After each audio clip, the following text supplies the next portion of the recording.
Awesome.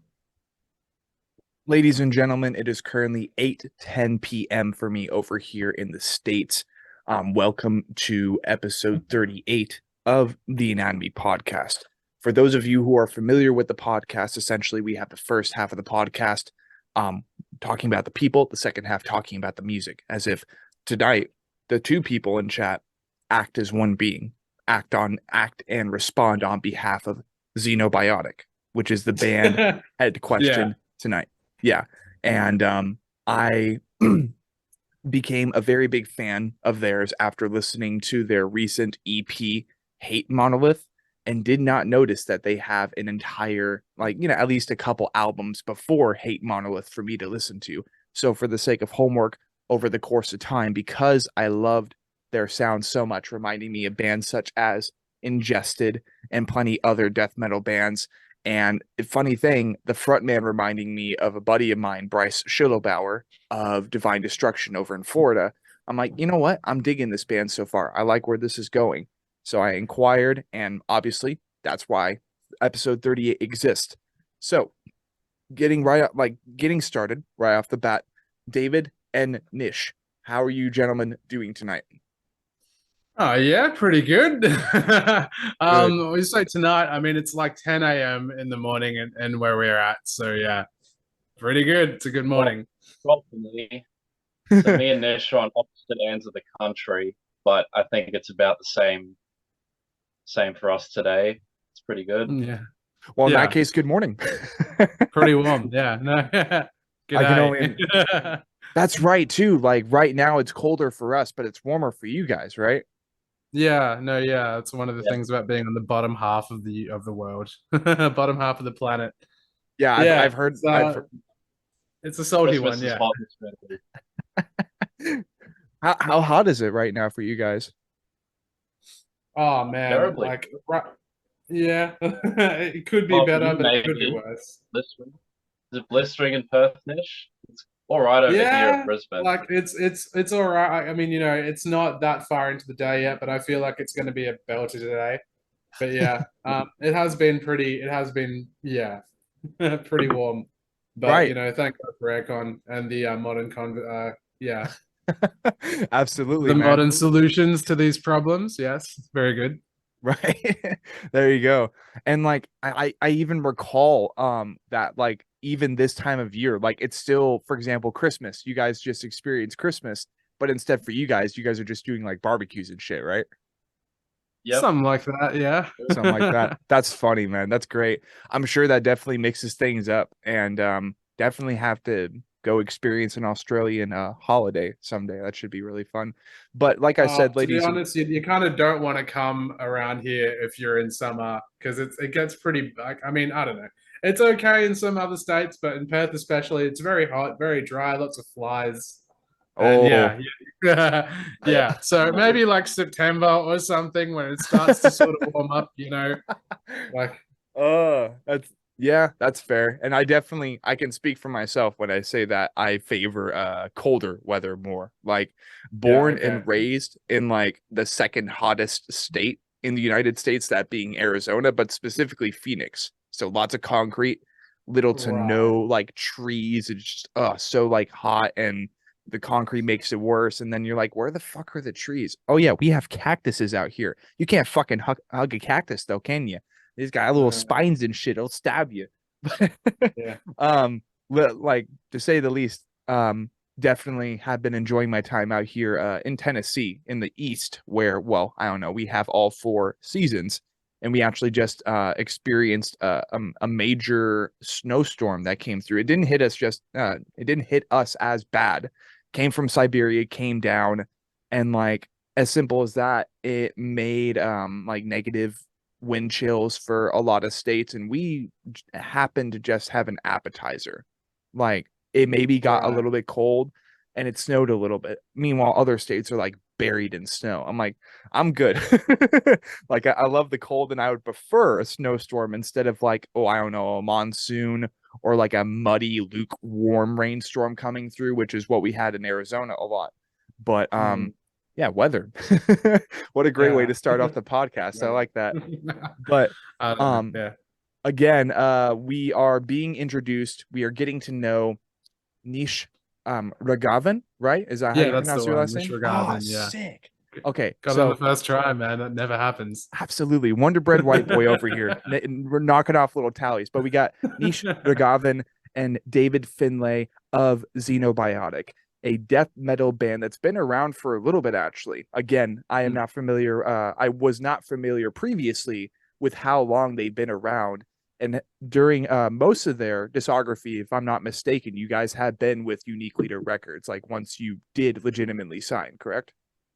Or Yeah, were there yeah. other record Like, labels? well, I mean, obviously, like there was sort of a point where like it was just kind of just a local band where it was just sort of like a bunch of people, a bunch of us just kind of getting together. But that was a very old lineup. And over the years, yeah, the lineup's changed. I mean, it changes basically once per album, which is great. I mean, it's awesome, but like, yeah, I think yeah, people kind of have their own sort of callings in life, and they've kind of gone on to sort of follow that. But yeah, Yes. the band's sort of stuck together, and it's just weirdly gotten more and more serious as we've changed lineups. And I guess yeah, it got to a point before the first album where we were just kind of like, okay, like yeah, before Prometheus, where it was sort of like, okay, let's actually do this properly. Let's see how far we can go with this. And yeah, that's around the time we signed to Unique Leader, and yeah. So as far as I mean, like we have like a couple of EPs and stuff, Yeah. kind of like just and this is back sort of when we were doing it for fun. All that stuff's still available in our Bandcamp, but like Mm. as far as like official professional records are concerned, yeah, it's pretty much what's on the unique what's on the unique leader sort of lineup, yeah. Sweet. Yeah. And we will definitely be digging more into detail with that later in session. But thank you for kind of introducing us to that major topic, because that is definitely something we enjoy talking about here on the podcast as we document, per se, Yeah, everything relevant for Xenobiotic. But as sure. we get into the more flesh and bone, scar tissue, Yeah, I veins, see. all that fun stuff, as we're digging into the more like anatomy part, but people Yeah. part of the podcast, either one of you may start and just basically introduce yourself. We already covered your name, so let us know your position in the band, and we will go ahead and go from there. Yeah, like where you were born and raised too. That might be important. Okay. Dave, Um, did you want to go first or me? yeah, I'll start off. So I'm David Finlay. I'm rhythm guitarist for Xeno. I've been with Xeno since about mid 2019. So just uh, just to be clear, like I'm one of the newer members, and Nish is the only original member. Mm, So kind of got both ends of the timeline there. Um, I was born and raised in Cairns, Queensland, Australia, which is a small town on the top part of Queensland towards the top of the continent. So that little pointy bit up top, that's where I'm right. from. It's very hot and humid there, so it's not a recommendation to visit in summer if you're a temperate climate dweller. So Mm, anything above the equator, yeah, you'd want to come here in winter and then try the tropics in the second visit. Um, and then as for myself in music, I can't quite remember now, but I just remember sometime late in like my primary or like elementary school equivalent, yeah. I we'd get these crappy acoustic guitars and we'd learn chords on them, but like there was always this one like not so bad Soundworks or Soundgear Ibanez that we couldn't use, and I always thought to myself, oh, I reckon that would be pretty sick. Like, I'd want to play that. So, and then I found a bunch of metal music on the computer that my brother had like LimeWire or something. So he had like Dream Theater in Flames and Good on the Bottom. So I found all of that, and that was kind of my calling to heavy music.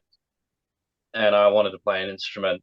So I actually started on bass and I moved to guitar, more on that later. Right. But yeah, so that was sort of my musical calling. I've just been kind of, playing in and around local bands. And then after I relocated to Brisbane, which is the capital of Queensland, I played a show with Zeno, and then shortly after then, ex-bassist Fabian hit me up and said, I'm not able to do this. Are you interested? And he showed me all the demo material for album 2, Mordrake, while it was in pre-production. And at the time, like, I was sort of like, I was fine with the bands I was with, but like I'd never been offered like chance to play like a traditional, genuine sort of like death with a genuine death metal band, because like Australia is massive in the metalcore and like the deathcore Oh scene, yeah. but I didn't grow up with those genres the way a lot of other people did. So I was always looking for stuff that you find in the US and Europe, and Xeno's by far the closest thing that I've come across. So I said, yeah, and that's how I've been in the band since. Um, so I joined sometime during the production of Mordrake, and I've been with the band ever since.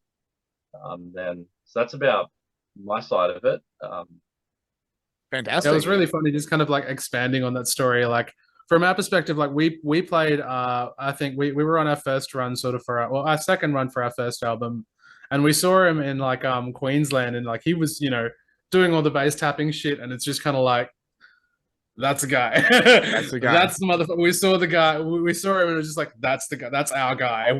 We need that guy. Because I mean, our old bass player sort of like it was sort of weird because we started out. I mean, the first album is fairly meat and potatoes death metal in terms of like actual playability and stuff. Like it's not anything too out of left field, but the new music, obviously, we started to sort of experiment a little bit more, and I was just kind of like, okay, no bullshit, full potential. None of this easy shit, which I'm Yeah. really regretting right now. But like, that's okay. And yeah, Fabs at the time, he just had his first kid, and he was just kind of like, okay, I don't think we can do this. So we were sort of like looking out for potentially people who could play bass. And then yeah, we saw David, and it was just, yeah, that's the guy. That's the guy. That's always a good sign. Yeah, it was like it was. I mean, yeah, it was very much like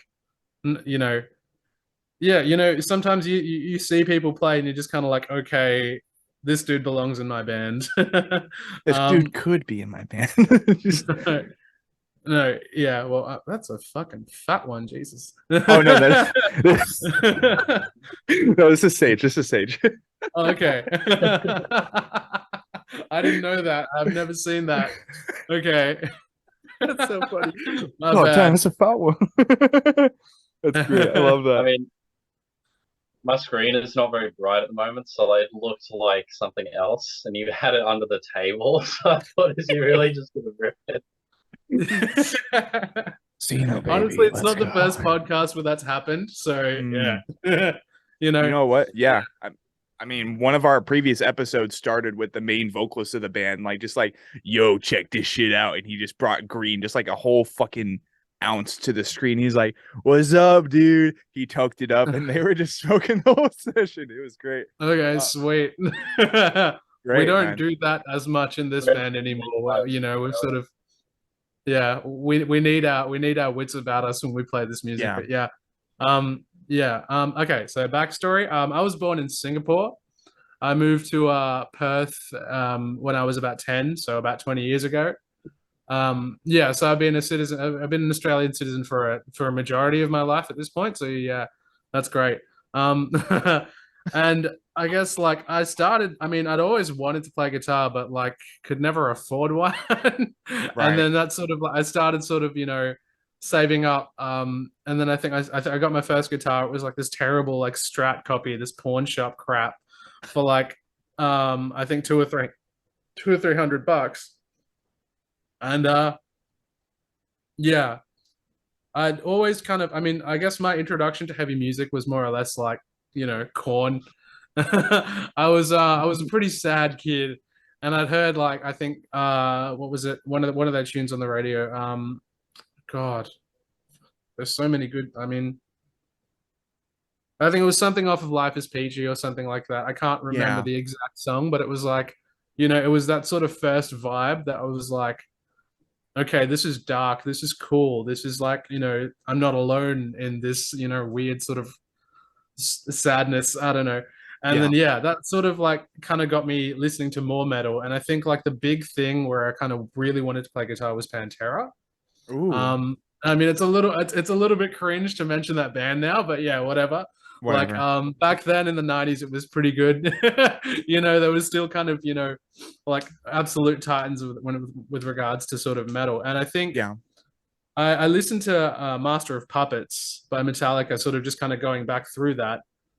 And yeah, like that was the album that was just kind of like, okay, this is what I'm gonna do. I'm gonna write songs. I'm gonna I'm gonna be a metal guy. Like this is what I want to do with my life. I want to make music like this. Not Yes. necessarily like Metallica, but you know, sort of in the same way that it's, you know, like yeah.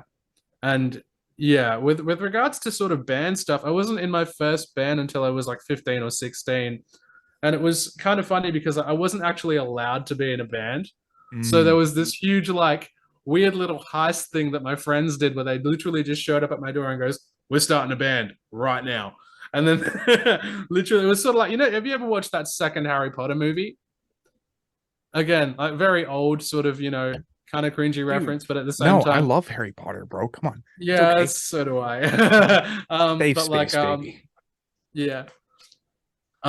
Yeah, so in that first movie where like they kind of show up on the flying car and just kind of like pull the bars off his window, it was a bit like that. Literally just coming in, getting all my gear, going to a shed, and then I get a call from my mum, just like, "Where are you?" I'm just like, "I'm starting a band. I'll be back in a few hours." And then like, you know, just kind of hanging up before the explosion. And and yeah, yeah. So yeah, kind of had to deal with that but I mean, you know, my gear was there, so I could literally just go there after school and just start playing whenever I wanted. And yeah, it was awesome. And basically from the end of that, like, you know, that more or less ended when I finished high school because, you know, people had jobs and went their different ways and all that sort of stuff. And then Xeno started sort of when I was in well, so yeah, kind of TAFE, which is sort of like community college here because you can go from high school to TAFE and then go to uni from there. So I was kind of building up my qualifications and like sort of getting my, I guess my very first music industry training. And, you know, I met a bunch of guys through like basically playing gigs in the first band, you know, I had a couple of friends there. And then we sort of started this thing and like, I think we were going to be called something like Horde of Tyrants or something ridiculous. But then, like, I was just kind of like, you know, scrolling through like Neuraxis and, you know, the stuff that I was listening to back then and like found this song title being like, okay, Xenobiotic. I'm just like, that's a cool word. That's a cool word. That's my band name now. Like, and then, yeah. And that's sort of how Xeno was named. And then you know, it turns out that like it actually just means foreign organism, which is what I am technically. So yeah. I like that, man. I like that. That's a good touch. Yeah, thanks. Yeah, but yeah, from there it was just kind of like, I mean, it was very much like sort of just a bunch of like teenagers, you know, 18, yeah, 17, 18, just kind of messing around, making music for the hell of it. You know, like we weren't, I mean, obviously we had some kind of weird childish ambition, but we had no idea what we were doing back then. And but we just kind of did our best. And from there it started sort of picking up in Perth. And then it got to a point where it was just kind of like, hang on, let's write an album. And I mean, that's something I've always wanted to do, obviously. Like, Mhm. yeah, with regards to you know, being inspired by all the musicians that I was inspired by. And yeah, so we did that, and then it was just like, okay, let's actually start taking this seriously. By that time, like, you know, we had again like that band had a lot of other priorities. So one by one, sort of people started kind of dropping out, and then we started sort of getting more new people, and we were all sort of on the same page, and we started sort of working to find a balance between touring and working, and you know, uni and life. Yeah, you know, just the weird sort of balancing act that musicians have to do these days. Yeah, And we're getting better at that, to be fair, they which is are. good. Yeah. Yeah. So yeah, more or less ever since then, it's just like, you know, it's not so much a revolving door as it is because it's like we were just literally like a couple of weeks ago just hanging out with our old drummer at his new place with his girlfriend and like, you know, pretty much all the ex-members of the band were there as well as some of the new ones. And it was just kind of like, you know, these guys aren't playing, but it's not like they have. It's not. It feels like they're still a part of the band in like a weird sort of spiritual way. It's like David was Yeah. saying. No, It's like they're still in. there is a little bit of a community happening now with us, of Yeah, with, you know, ex members and whoever's in the band now. I mean, it's good. It gives me some folks to hang out with when I visit Perth because I basically don't know anyone else there. So I stay when I visit Perth, when if we're doing anything related to the band, like videos or a show, I stay with the old guitarist because when I joined the band, I'll explain this now. When I joined the band, I joined on bass, and as things progressed, before we released Hate Monolith, so this is last year, Cameron, our old guitarist, said to me, "Look, doing the band is not it for me. I'm gonna, take my leave now." And I said, "All is good. Um, we're still very much friends, and we're in this position where we weren't just down on a guitarist. We had actually been looking for a drummer for about nearly 2 years prior to that. So we were down two members at that point. But the fact is, look, drummers who can do, the kind of shit that's written on, the albums especially, they're few and far between. They're, worth their weight in gold. Yes. So we're very lucky we found our new drummer, Matt. He's come into the fray. But yeah, when Cameron left on guitar, I had purchased a guitar for a friend of mine because I wanted one and he needed money, and I thought to myself, well, and we had a show coming up in about 4 weeks, and I thought, well, I don't know, we need two guitars on stage definitely, but is it worth? Are we going to find someone good enough, to learn all this stuff and be able to play it in time without breaking the bank? And I thought, no. Yeah. I'll just learn this shit on guitar, give myself a crash course in it. It ended up being really good for me personally because it got me practicing far more frequently again, especially after COVID. Thanks to that, lost nearly all motivation. So it got me practicing, an instrument regularly, nearly every day, leading up to the first show. Played the show, and considering the level that this stuff is at, high, intermediate, advanced guitar playing, especially metal rhythm playing. Yeah. I was pretty proud of what I managed to do. And I thought, it was a good challenge. I know what I need to improve upon, but it's definitely worth continuing. I'm going to continue on bass 100%. Plan session work and find, maybe another band to do it with. Fun. But yeah, I moved to guitar just because I thought, well, this is presenting a good challenge, but it'll also prove another thing for me, which is actually songwriting, because I haven't done a great deal of that. So, Nish basically writes the vast majority of the instrumentals and a fair chunk of the lyrics. So I thought, well, if I'm going to write like he does, I may as well be able to do it on a guitar just to kind of, align that workflow. So that's how I ended up on guitar in Xeno, even though I actually joined as bassist. But luckily, a friend Toby, who has actually played with Xeno prior, he's filled in on a couple tours. He hit me up sometime this year and said, "Is there anything going on?" I said, "Well, if you would like, there's a very convenient, vacancy that you can fill." And Toby's style is vastly different to mine, and is a lot different to what I brought to the table. But I thought, look, it'd just be good, as part of boosting our morale and getting some members in again. I'm just going to say yes. We know Toby, we know he's keen to tour. We're just happy to have him on board. So that's really been the turnaround for us this year, especially in COVID, is we weren't just dealing with COVID and having no shows and sitting twiddling our thumbs, but we also didn't have members, and we were like, well, we're going to have members to continue this forward. So it looked very close to actually dwindling out altogether until about the middle of this year when Matt and Toby joined. So we're just going to keep going with it the way it is and see how it pans out. But we just did a tour a couple of weeks ago around Australia, just did all the capital cities, and we had a blast.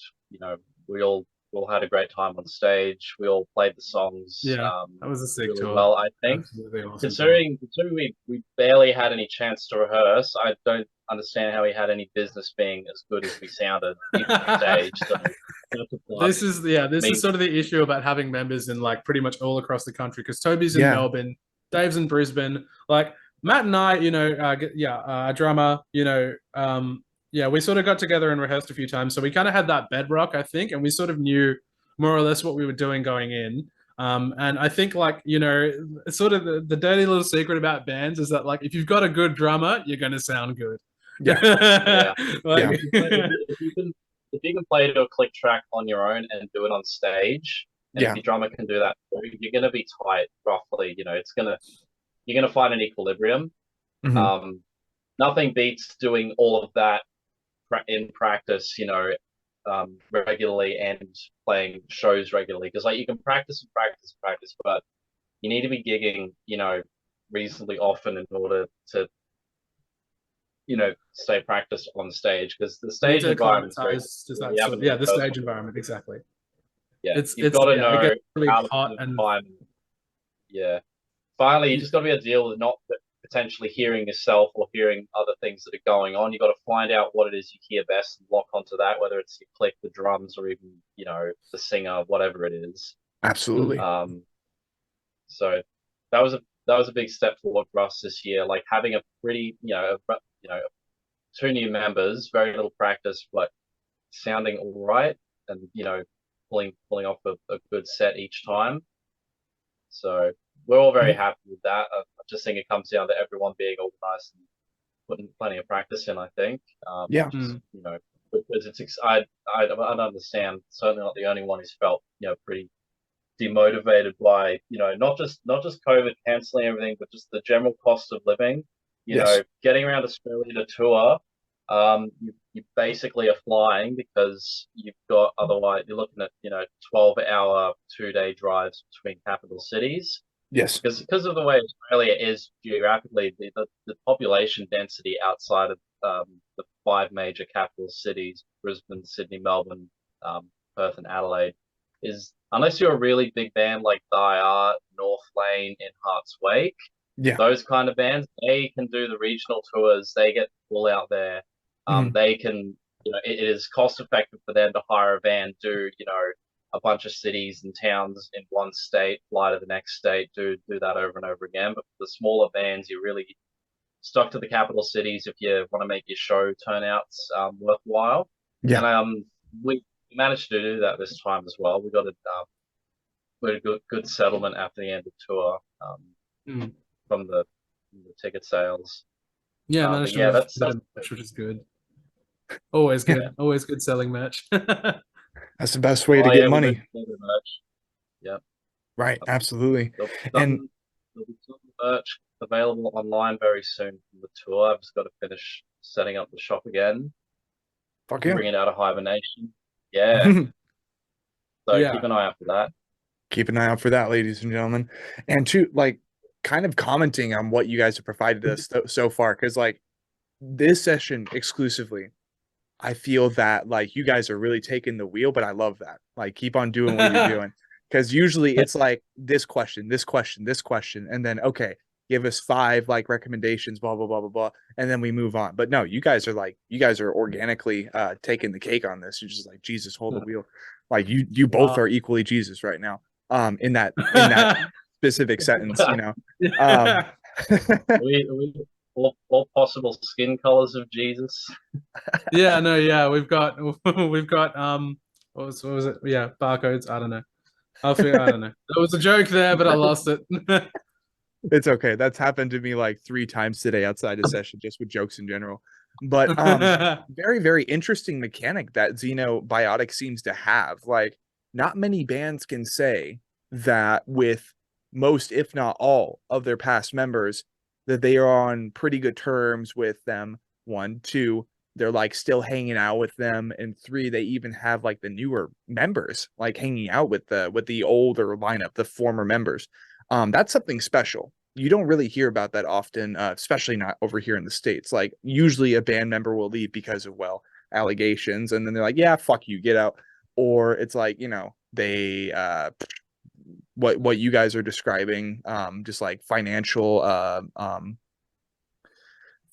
complications of life, Yeah. that happens all the time, but very seldom, at least for me, knowing all the bands and talking to all the bands that we have on the podcast, you don't really hear about that kind of, as David said, community that consists of, well, former members of the band. Like, that's something special.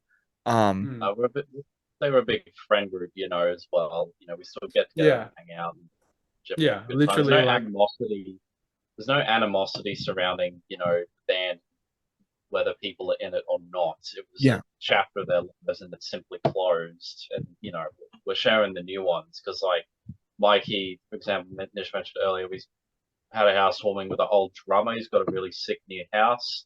Nice part of nice part of town. It was a good time. So, there's definitely more to being, in a band than just pure rock and roll bullshit. I think it's nice that we can do that kind of family sort of stuff too, because there's absolutely no pressure when that's on. We're not worrying about anything. It's not like going to a gig. We're not gear. We're not having fuck, we gotta sell merch, man. Merch.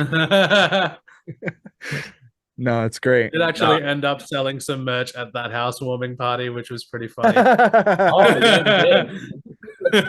That's fantastic, man. That's humbling. Just like, hey, I don't even know how, but it worked. That's funny, man. That's iconic. I love that. It goes hand in hand with that community thing that David was mentioning earlier, and more specifically, a community tight knit, a brotherhood, even like a freaking alliance. That's exactly what it is. Honestly, that literally, like, that word encapsulates it pretty much perfectly. I don't know. I can't. Like, we're really lucky in that sense because it was sort of like, I mean, we were always kind of pretty emotionally open with each other, as talking about the old lineup and the new lineup to an extent, like, yeah, and I think it's just because of that, like we sort of, nobody wanted to quit the band. It's just, it needed to happen in order for some people to move forward in their lives, and we understand that completely. Absolutely. And yeah, like, that's more or less all I can say with regards to with that. And I mean, obviously they're great guys, they're like my best friends, some of my best friends in the world. I mean, yeah, I don't know, like I'm just sort of in the center of it all, just like, I'm really fucking lucky. Yeah. No, like, it is your music that brought us together, more or less. So, we have you to thank for that. Mm-hmm. Exactly, man. And I mean, apparently from like the impression that we've received so far during the session, like Nish being like the original member, right, from the first lineup, it's definitely, you are the godfather of this band, very similar to Jordan Milner of the Breathing Process does for his band, right? I don't know if you're familiar with them, but I think a lot of bands have like a sort of like, songwriting guy, or at least like, because I mean, bands are more or less driven by the guy who sees. I mean, like, at least the songwriting process is sort of driven by the person who sees the bigger picture, I guess, in terms of music at the very least. And I think, I mean, I've spent a lot of years just actively listening and sort of holistically kind of like sort of deep diving what makes my favorite music, more or less. And like, and this sort of extends beyond like just metal. It goes into like film scores, game scores, everything, every single piece of music that I listen to, like fucking some advertising jingles, like, God, that all of that, like, it just sort of extends to, and I mean, it's, I don't know, it's just kind of the way my brain is oriented, where I'm just kind of like, I want to know why this works. Like, even especially, and like, it's weird because especially in death metal, it's like, there's a lot of bands where it sort of shouldn't work, but it does. Yeah. Like, you ever had a Spawn of Possession? No. Okay. That's one of those bands where it's just, incredible. Like, right? Like, just like, it shouldn't work, but it does so well. Okay. Like, and it was sort of getting into the, well, not so much the science, but like it is science. It's sort of like this weird sort of abstract combination of art and science that kind of goes into balance. Like, well, like, it's weird. Like, it's such a unique intricate sort of network of elements that sort of work together to make that band sound, but it's so cohesive. And on paper, it really shouldn't be, but they managed to make it work, you know? So Like you said the band is called Spawns of Possession? Spawn of Possession, yeah. Spawn of Sort of Possession. real big name of like tech death, like, you know, I mean, like sort of Oh, like a cult following, yeah, very much a really? cult tech band, yeah. They're Huh. up there with like, I would say I would rate them, on par with Necrophagus in terms of technicality and skill. Like their Oh. stuff, Yeah. I've looked at their 2 seconds. songs, it's fucked. I look at this stuff and I put my bass down.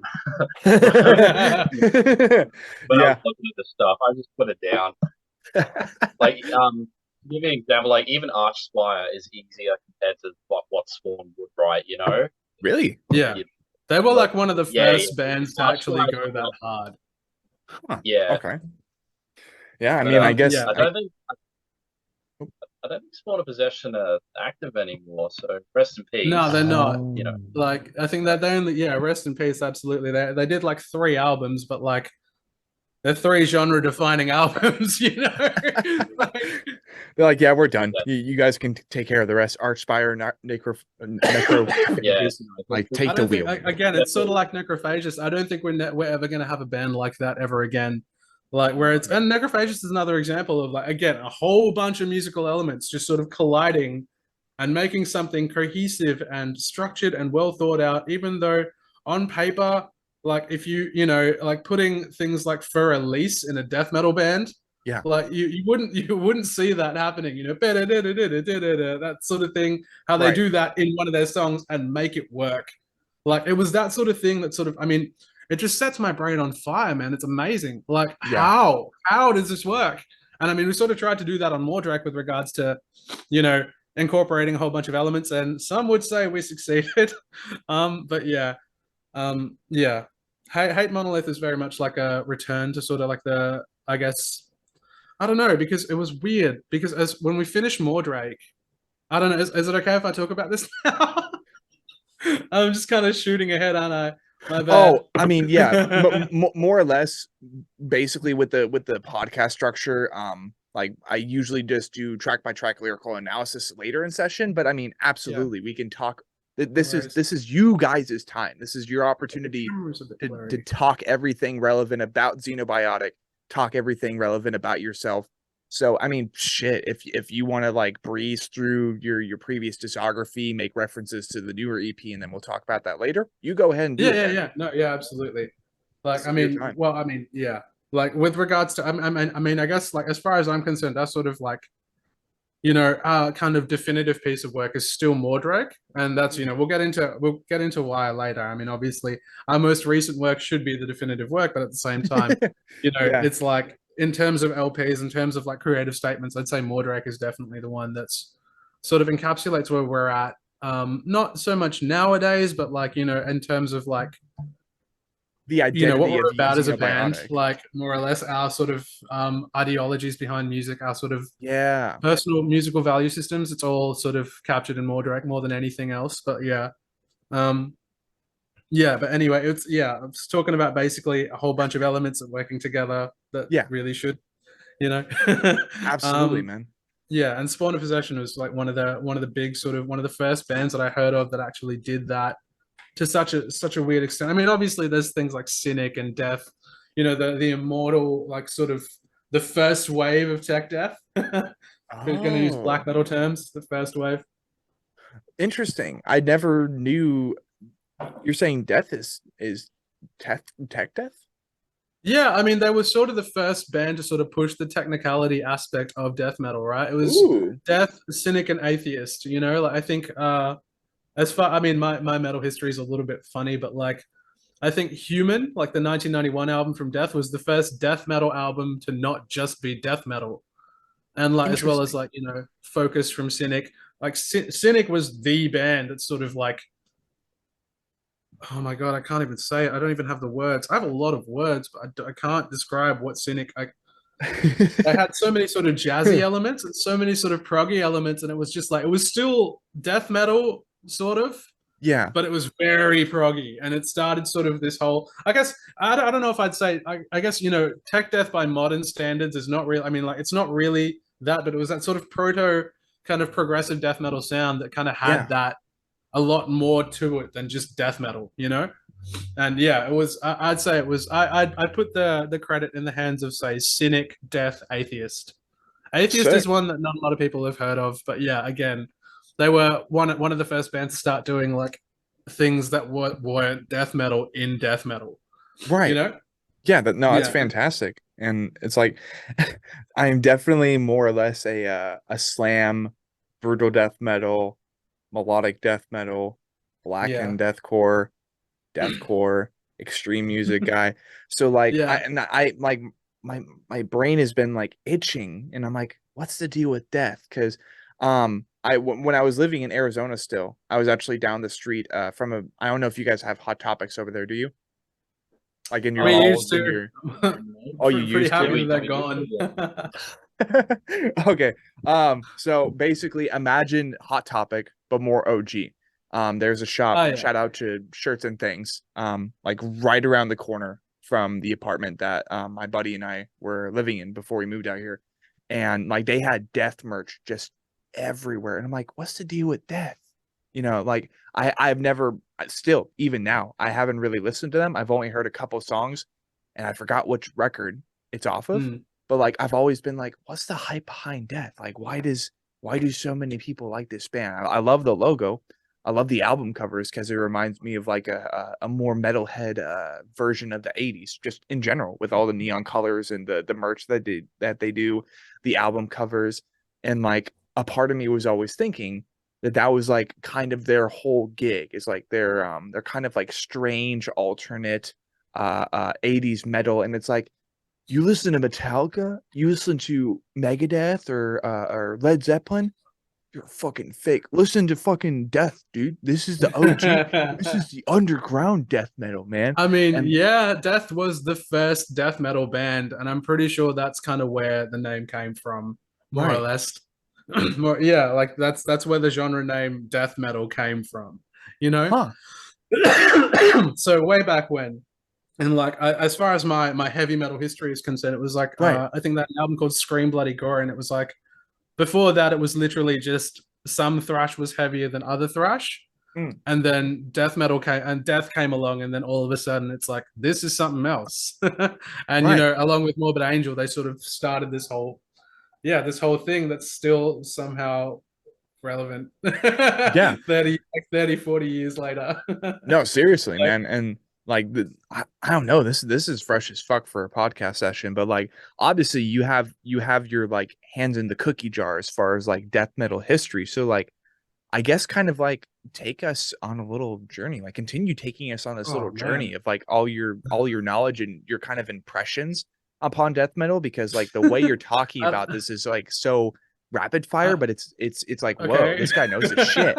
You know what I mean? Yeah, I mean, I'm not exactly a death metal historian, but yeah, as far as I could tell, like the sound sort of originated with Death and then Morbid Angel and then bands like sort of I mean that was sort of like I guess that was sort of like what Bathory was to black metal, if that makes sense. You know what I mean? Like Oh, how yeah. Bathory was sort of the first black metal band before like Mayhem or anything like that. Right. Um, and then there was sort of I think Cannibal Corpse, Gorguts, Yeah, I was gonna Deicide. say Cannibal for the 90s. That's when Yeah, they cropped up. That was yeah. my first exposure to death metal was Cannibal Corpse, I think. And I actually Okay. I actually couldn't chew it. I thought, nah, I'll have to try something else first. But I Yeah, I'm gonna ease nowadays I've into this come one. realized my foolishness. Yeah, like I think this is back when I feel like I don't know. This is when it was so new, and then like sort of Chris Barnes' voice kind of came in on Cannibal Corpse and just sort of characterized the whole death metal sound. Right. And I mean, like the dude's a joke now, but back then Yeah. he was kind of the first guttural. The He was same kind of the name. shit. Uh, no, All due respect to him, he was kind of the first guttural vocalist. I mean, him and Suffocation dudes. Like, oh Oh, my god, right. I love Suffocation, man. I was, Suffocation. yeah, I've heard of them. yeah. We played with a band called Bifurcation in Adelaide, and they did this cover of Infecting the Crypts, and it was amazing. They fucking nailed it, man. Even like yeah, like that old school sort of guttural style, which is sort of changed and evolved over time. But it's weird. Yes. It's weird because there's like this weird resurgence in old school death metal, which I think is really cool. Like there's bands in Perth that are doing it, like Crypt Crawler and Ashen and stuff. You know, Like you guys. yeah. Well, I don't. Well, like we're a bit more new school. I like to Yeah. think, like we're not exactly because I mean, like obviously there's a lot of purism, like a lot of puristic sort of tendencies in death metal, well, in metal in general, right? Mhm. So yeah, and we kind of, I mean, the whole existence of this band. I mean, I used to be a bit of a purist, and now I'm just kind of like flipping my old self off through this band, if that makes sense. Yeah. Yeah, and I guess like it sort of goes into, I mean, like this band is more or less driven by the idea of, like, well, I don't know, myself personally, music, I don't know, I can't really speak for the band, but like I personally believe that music is limitless, Yes. that like the only real limits on music come from human beings, and it could be, well, yeah, also technical limits and stuff like that, which Right. Right. Of course. I am 30. I am finding out that there are things that I can't do with Mm. my wrists. Yeah, like, yeah, and yeah, that's more or less. I think that's more or less the extent of the limits on music that I would allow, really, at this point in Mhm. time for myself personally. Everything else is just a question of sort of imagination, right? So if it can be imagined, if you can imagine the music, it more or less already exists if you can kind of put if you have the chops, I guess, Thank to put those ideas onto paper. Yeah. Um, yeah, and I think a lot that's kind of more or less, yeah. I mean, oh, so sorry. This tangent started with like death metal purists, but like, You're fine. you know, I kind of, I mean, I don't know. I'm over it. Like, it was like something that sort of brewed on a lot of the forums back then before Facebook was a thing, Yeah. and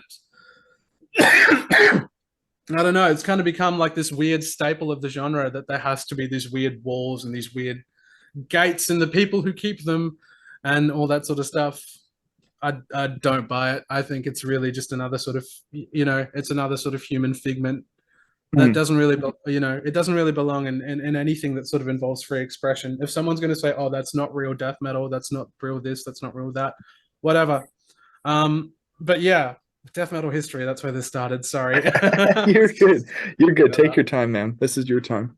Both of you guys' Oh, time, of okay. course. I mean, yeah. I mean, yeah, the death metal sound sort of crystallized, as far as I know, into what it was through like Cannibal Corpse Yeah. and like Gorguts and Deicide and et cetera, et cetera. And then there was like the sort of the first wave of tech, which was like, Death releasing Human and then Cynic and Atheist. I think Atheist's album Piece of Time and Cynic's album Focus. That's a must listen to for everyone. Focus by Okay. Cynic, like just Cynic in general. Like that's Right. an absolute must listen to because like what they did with what was a death metal sound was just, and it's sort of like it was so far ahead of its time that like the rest of the world is just kind of catching up right now. Yes. It's really weird, like with regards to this whole, like there's been a massive explosion of progressive elements in death metal, right? Especially with Yes. like the new tech death kind of stuff, like Fallujah. Fallujah is probably the best example actually, but like Inanimate Existence and First Fragment, etc., etc. Who was that? Who are those guys you were showing me, David, in the car? I think it was Inanimate Existence. If Oh yeah. I remember, it's like that. Their album Masquerade is my number one album this year. But I Okay. think it Yeah. was someone else. If I remember. Yeah. Yeah, and that extends to like Kardashev and all that sort of stuff. So that's kind of where it comes from with regards to that. And then of course there was like the whole Canadian explosion with like Cryptopsy. I think None So Vile. I can attest to that because like Yeah. funny story. When before I play bass with fingers now, but my decision to change happened after I watched one particular YouTube video. It was the music video for Beyond Creation's Omnipresent Perception because the thumbnail is just Forrest with his big fat 6-string fretless bass, and I clicked on it. What the fuck is this? First of all, like the bass is the loudest instrument in the mix. You can hear Mhm. every single note. It's a fretless bass. It just doesn't it doesn't sound like it should belong with these distorted guitars. Like it's a smooth, slidey tone blast beat drums. You know, everything else about the band is, you know, strictly death metal. This bassist going off with his fretless bass. I'm like, you know, they just Yeah. pull this guy out of an orchestra or something out of the they just out of the jazz bar, Right. drag him in the forest, hey, go to town. And it was that video that made me go, no, that's it. I'm gonna be. First of all, it made me into a tech death elitist for like 5 years. I couldn't listen to anything else. I knew it was bad. I knew it was bad. I knew, like, I didn't go around telling people off or anything. I just knew. I was just like, I'm pissed. I can't enjoy other music on this level. I think everyone's got a phase like that at some point. Right? It was kind of funny. It took me ages to get out of that rut. But yeah, Beyond Creation, Archspire, like I found them in 2011 when they'd only released like the first album is really. I don't think it's like on Spotify. I think they had like a dispute with the streaming rights. You can't find it anywhere. But All Shall Align is a really like I would say this is in Archspire's case, their first album is like very much if you can imagine it, you can create it.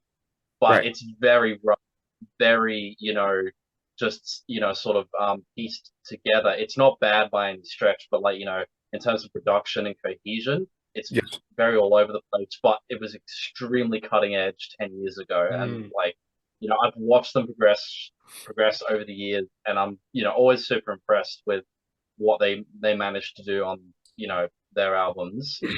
Always been a big fan of them. Trying to think of another example. There's definitely more, like, yeah, as you said, Nish, like the Canadian Explosion. You know, it's just the Canadian Explosion. Like they just, there must be something in the water there, because like you're born, you can play tech death. It's just, you know, it's just a thing there. That's good.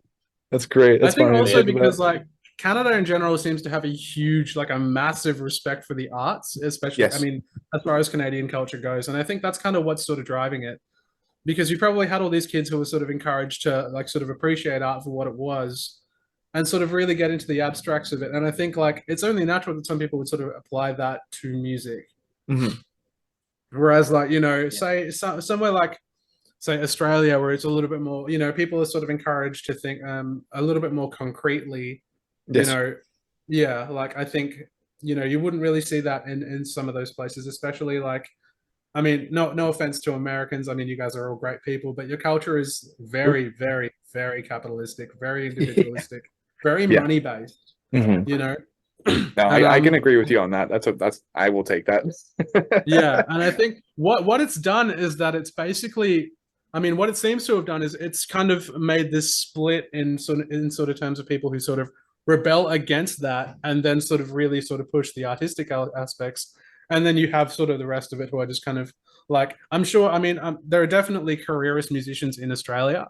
So, I mean, I'm sure there would be, you know, people who are just kind of doing it to get big or, you know, to make money in America. I mean, I can't really deny. I mean, a lot of that sort of pop industry stuff is just kind of very much focused on making money as opposed to making art.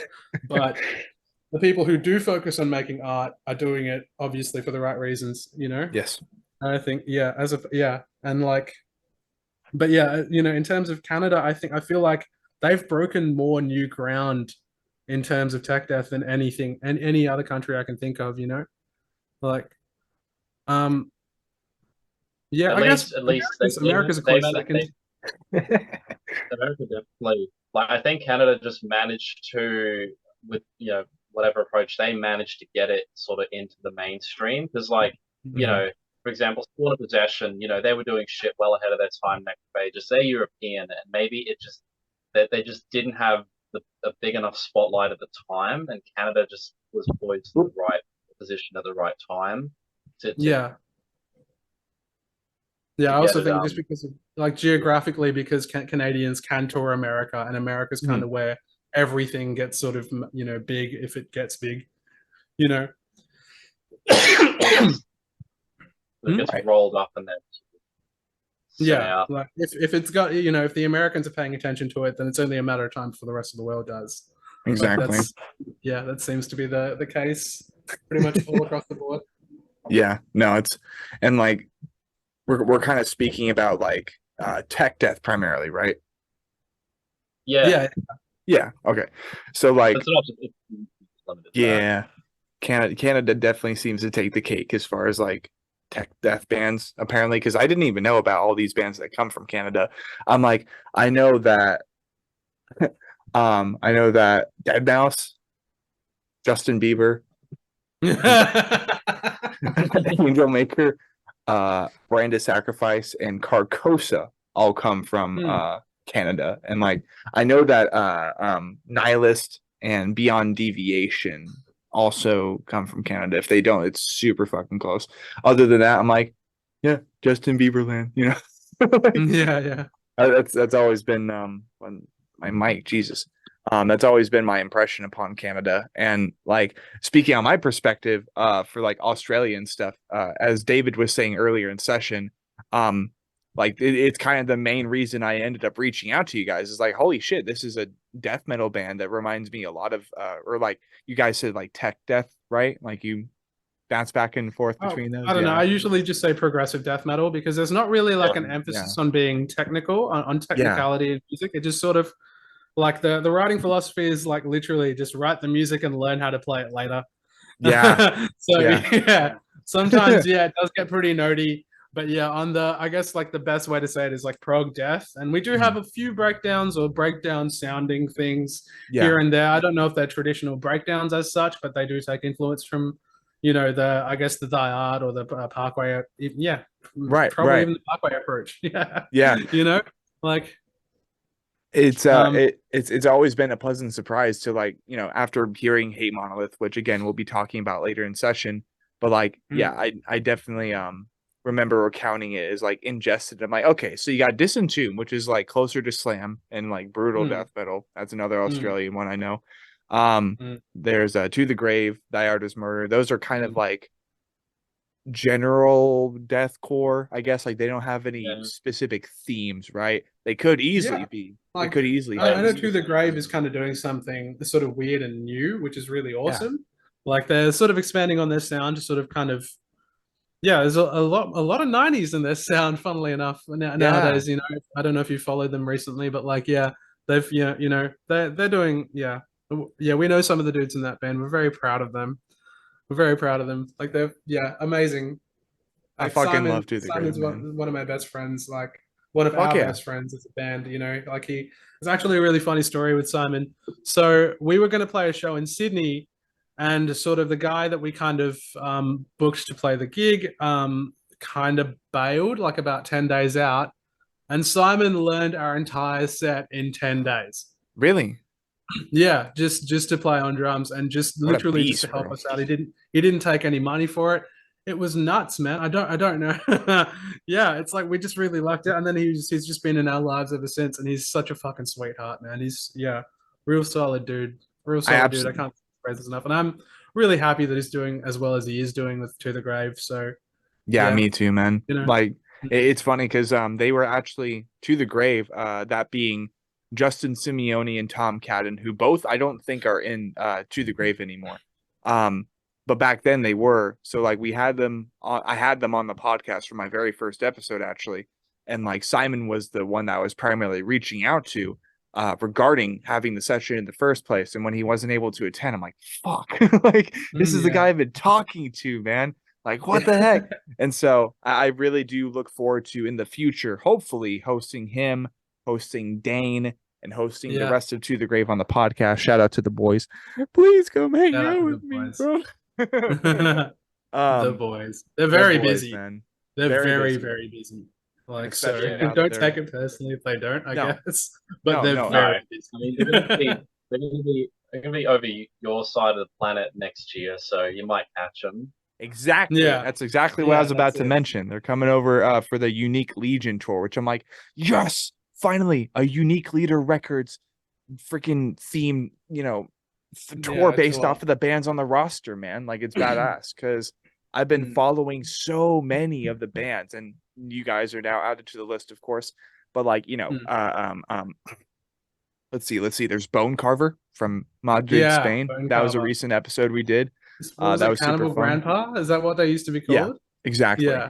hmm Yeah. So there's Bone Carver, there's To the Grave, there's Warm Shepherd, The Breathing Process, and what Mm. was Signs of the Swarm before they signed over to Century Media, because I had David on the podcast, and I hope to have like at least Michael on the podcast sometime in the future. That would be really cool.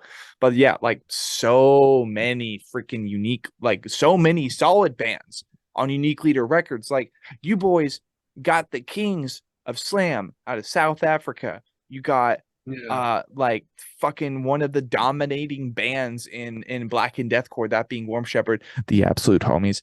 Like so many good bands. Like I can only imagine how exciting it's been. At least I would be excited. If I was if I happened to be like even bottom tier project, and just like speaking for my project specifically because it's a smaller band. But like even if I was at the bottom of the totem pole, it's like, dude, I'm on the same record label as Vulvodynia, bro, and To the Grave, and the Dark Alamorte, and Osaya, and just like all these bands, just boom, boom, boom, and Jamie G just keeps fucking scooping them up, and then like Franz, bro. This is by the way, people, this is a Unique Leader Records tangent because we're talking with the Unique Leader band. So,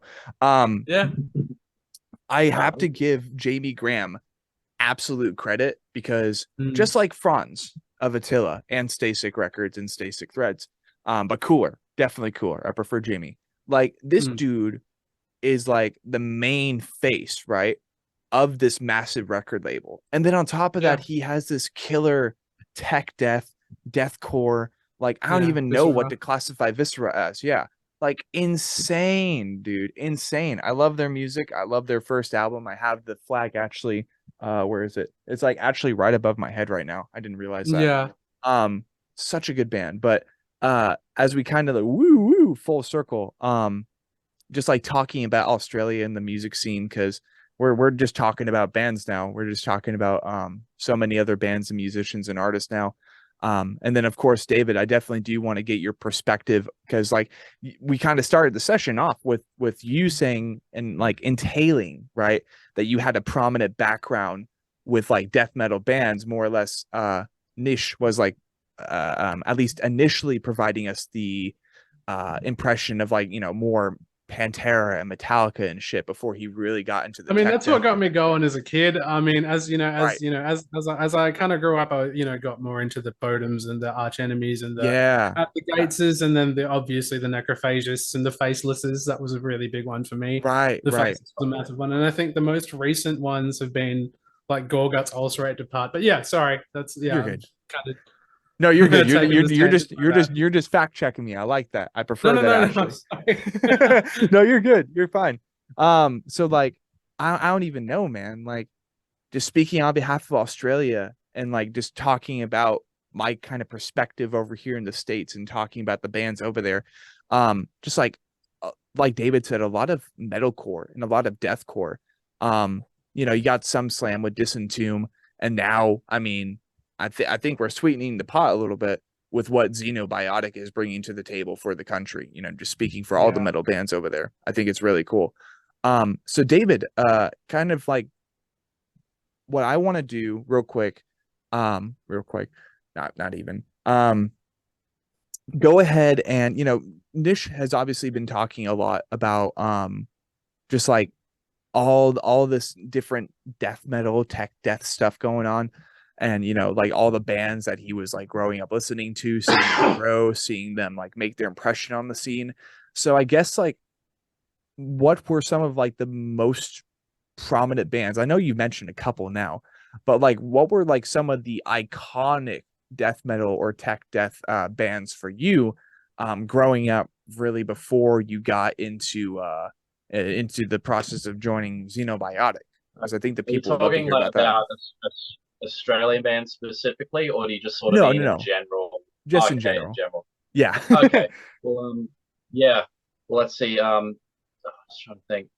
Yeah. So after I said I found like I found this stuff on like the family computer, stuff like Dream Yeah. Theater, In Flames. So definitely on the more proggy lightweight side. And then I sort of found Children of Bodom. That's definitely sort of what helped get me into death metal, especially the first three albums. Yeah, Mhm. I can't rate them any higher, and Hate Crew as well. Like for me, the first four albums is like the sound I fell in love with. I love, the Are You Dead Yet and the following albums after that. I love all of it back. Like rest in peace, Alexi. Fucking got a guitar. Mm. So I found Sean the Bottom. And then sort of that was around the time when I found like the Beyond Creation stuff, and I really got into Canadian tech death, as well as some of the US stuff as well. I've actually been listening to a bit more of that recently.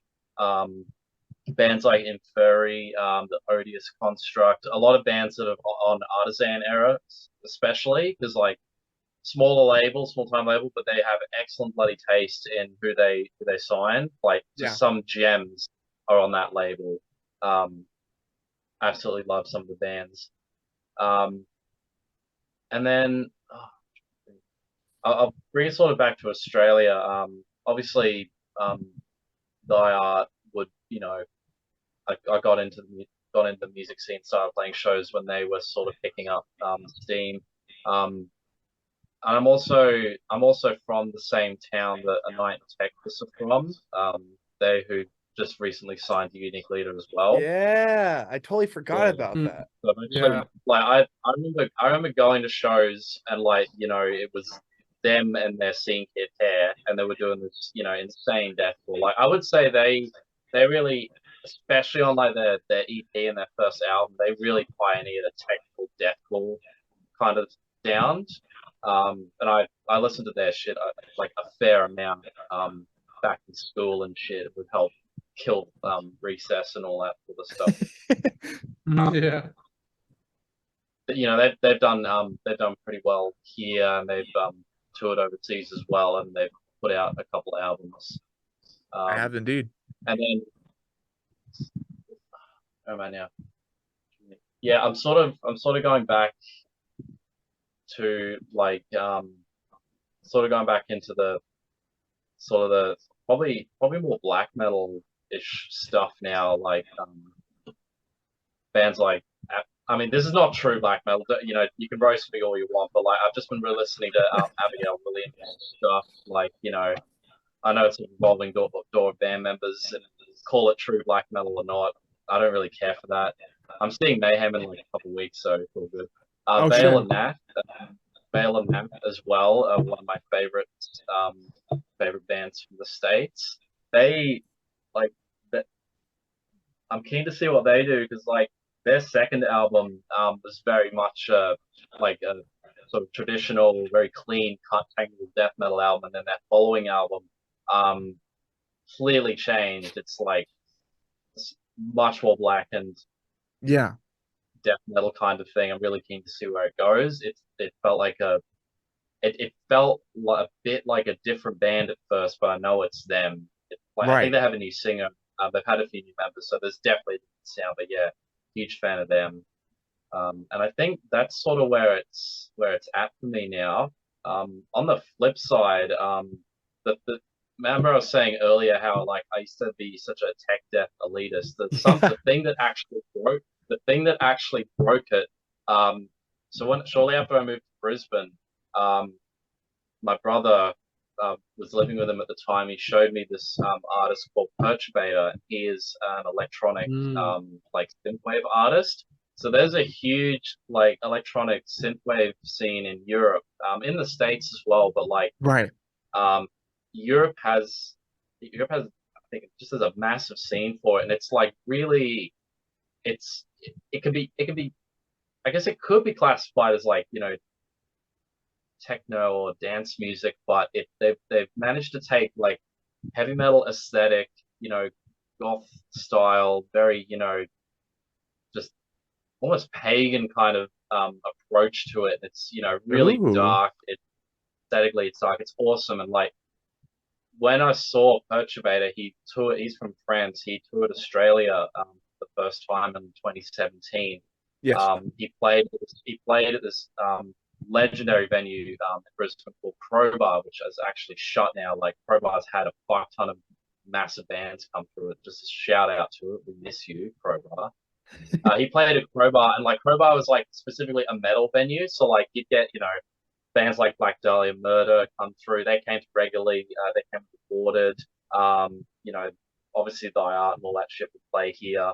Trying to think who else I've seen there. Like tons of big, named metal bands, but Perturbator played there, and like just a regular metal audience showed up, like just an audience of metalheads, and it's not even like metal music. It's this dark, atmospheric dance music. Because I'm trying to think. No, I'm getting confused with another guy, but like if you've ever Perturbator's early stuff sounds like the stuff you'd hear on Hotline Miami if you've ever played that game. Have you heard of that game before? Yeah, No. it's sort of no, okay, well it was like it's an indie game. Hotline Miami was an indie game that got like a cult following because it was like too violent. It got banned in like half the countries. They tried like Australia. I'll just mention this. Australia has the worst fucking censorship laws. Oh my god! They tried to ban Cannibal Corpse like a couple of years ago, about 15 years ago. Yeah. That's great. Anyway, That's right. They banned the game here, but like that's the sort of music that Perturbator writes, and he's coming back to Australia next month. But like he's sort of evolved a bit, and he has a live drummer play the drum parts now on stage, and it just adds a whole new dimension to it. Like the stuff is amazing, and I cannot recommend it enough. It sort of broke that spell I was under, where it's just like, no, it has to be death metal. I'm not gonna Yes. like it completely changed my perspective. Like, no, he's doing something, and he's managing to like create the same atmosphere with a completely different approach, completely different style of music, but it still fits into that category. Like I feel like the metal community just welcomed in, straight away. Right. I mean, it's not just metalheads who like him, obviously. It's whoever wants to like him, just feel free to do so. Not gatekeeping or anything. I encourage everyone to listen to synthwave. This is incredibly relaxing music and can be incredibly tense. It's just good for long drives, I reckon, or if you really want to set a mood. But yeah, a lot of that as well. And I've been listening to Perturbator's album before I see him again shortly. So like that's sort of my two sides to the music I enjoy is like, the synthwave stuff, death metal, occasional bits of like jazz fusiony, more alternative stuff. I love Primus. I love my favorite album of all time is it's an album by guitarist Guthrie Govan called Erotic Cakes. It's like a jazz album, came out like 2004. It is an absolute gem. Yeah, it was Aristocrats back then. I wasn't sure, but yeah, Aristocrats, Primus, that sort of stuff. Absolutely love it. Just like real instrumentalist musicians' music. They're just doing weird, abstract, almost like random shit on their instruments. It doesn't. Sometimes you listen to it like it doesn't sound good, but they're just going through. They're just doing it anyway. Yeah. Like I love it when Les Claypool will just tap his bass and it just sounds wonky and weird and all that. Yeah, and naturally, I'm sure sorry, you were about to say something. Like, I went back and listened to more Les like Primus again after like they returned for the South Park anniversary show. Did you watch that at all? No, unfortunately not. They got Primus to play on stage with Trey and Matt, and they like live streamed the whole thing or recorded it. Yeah, that's pretty awesome.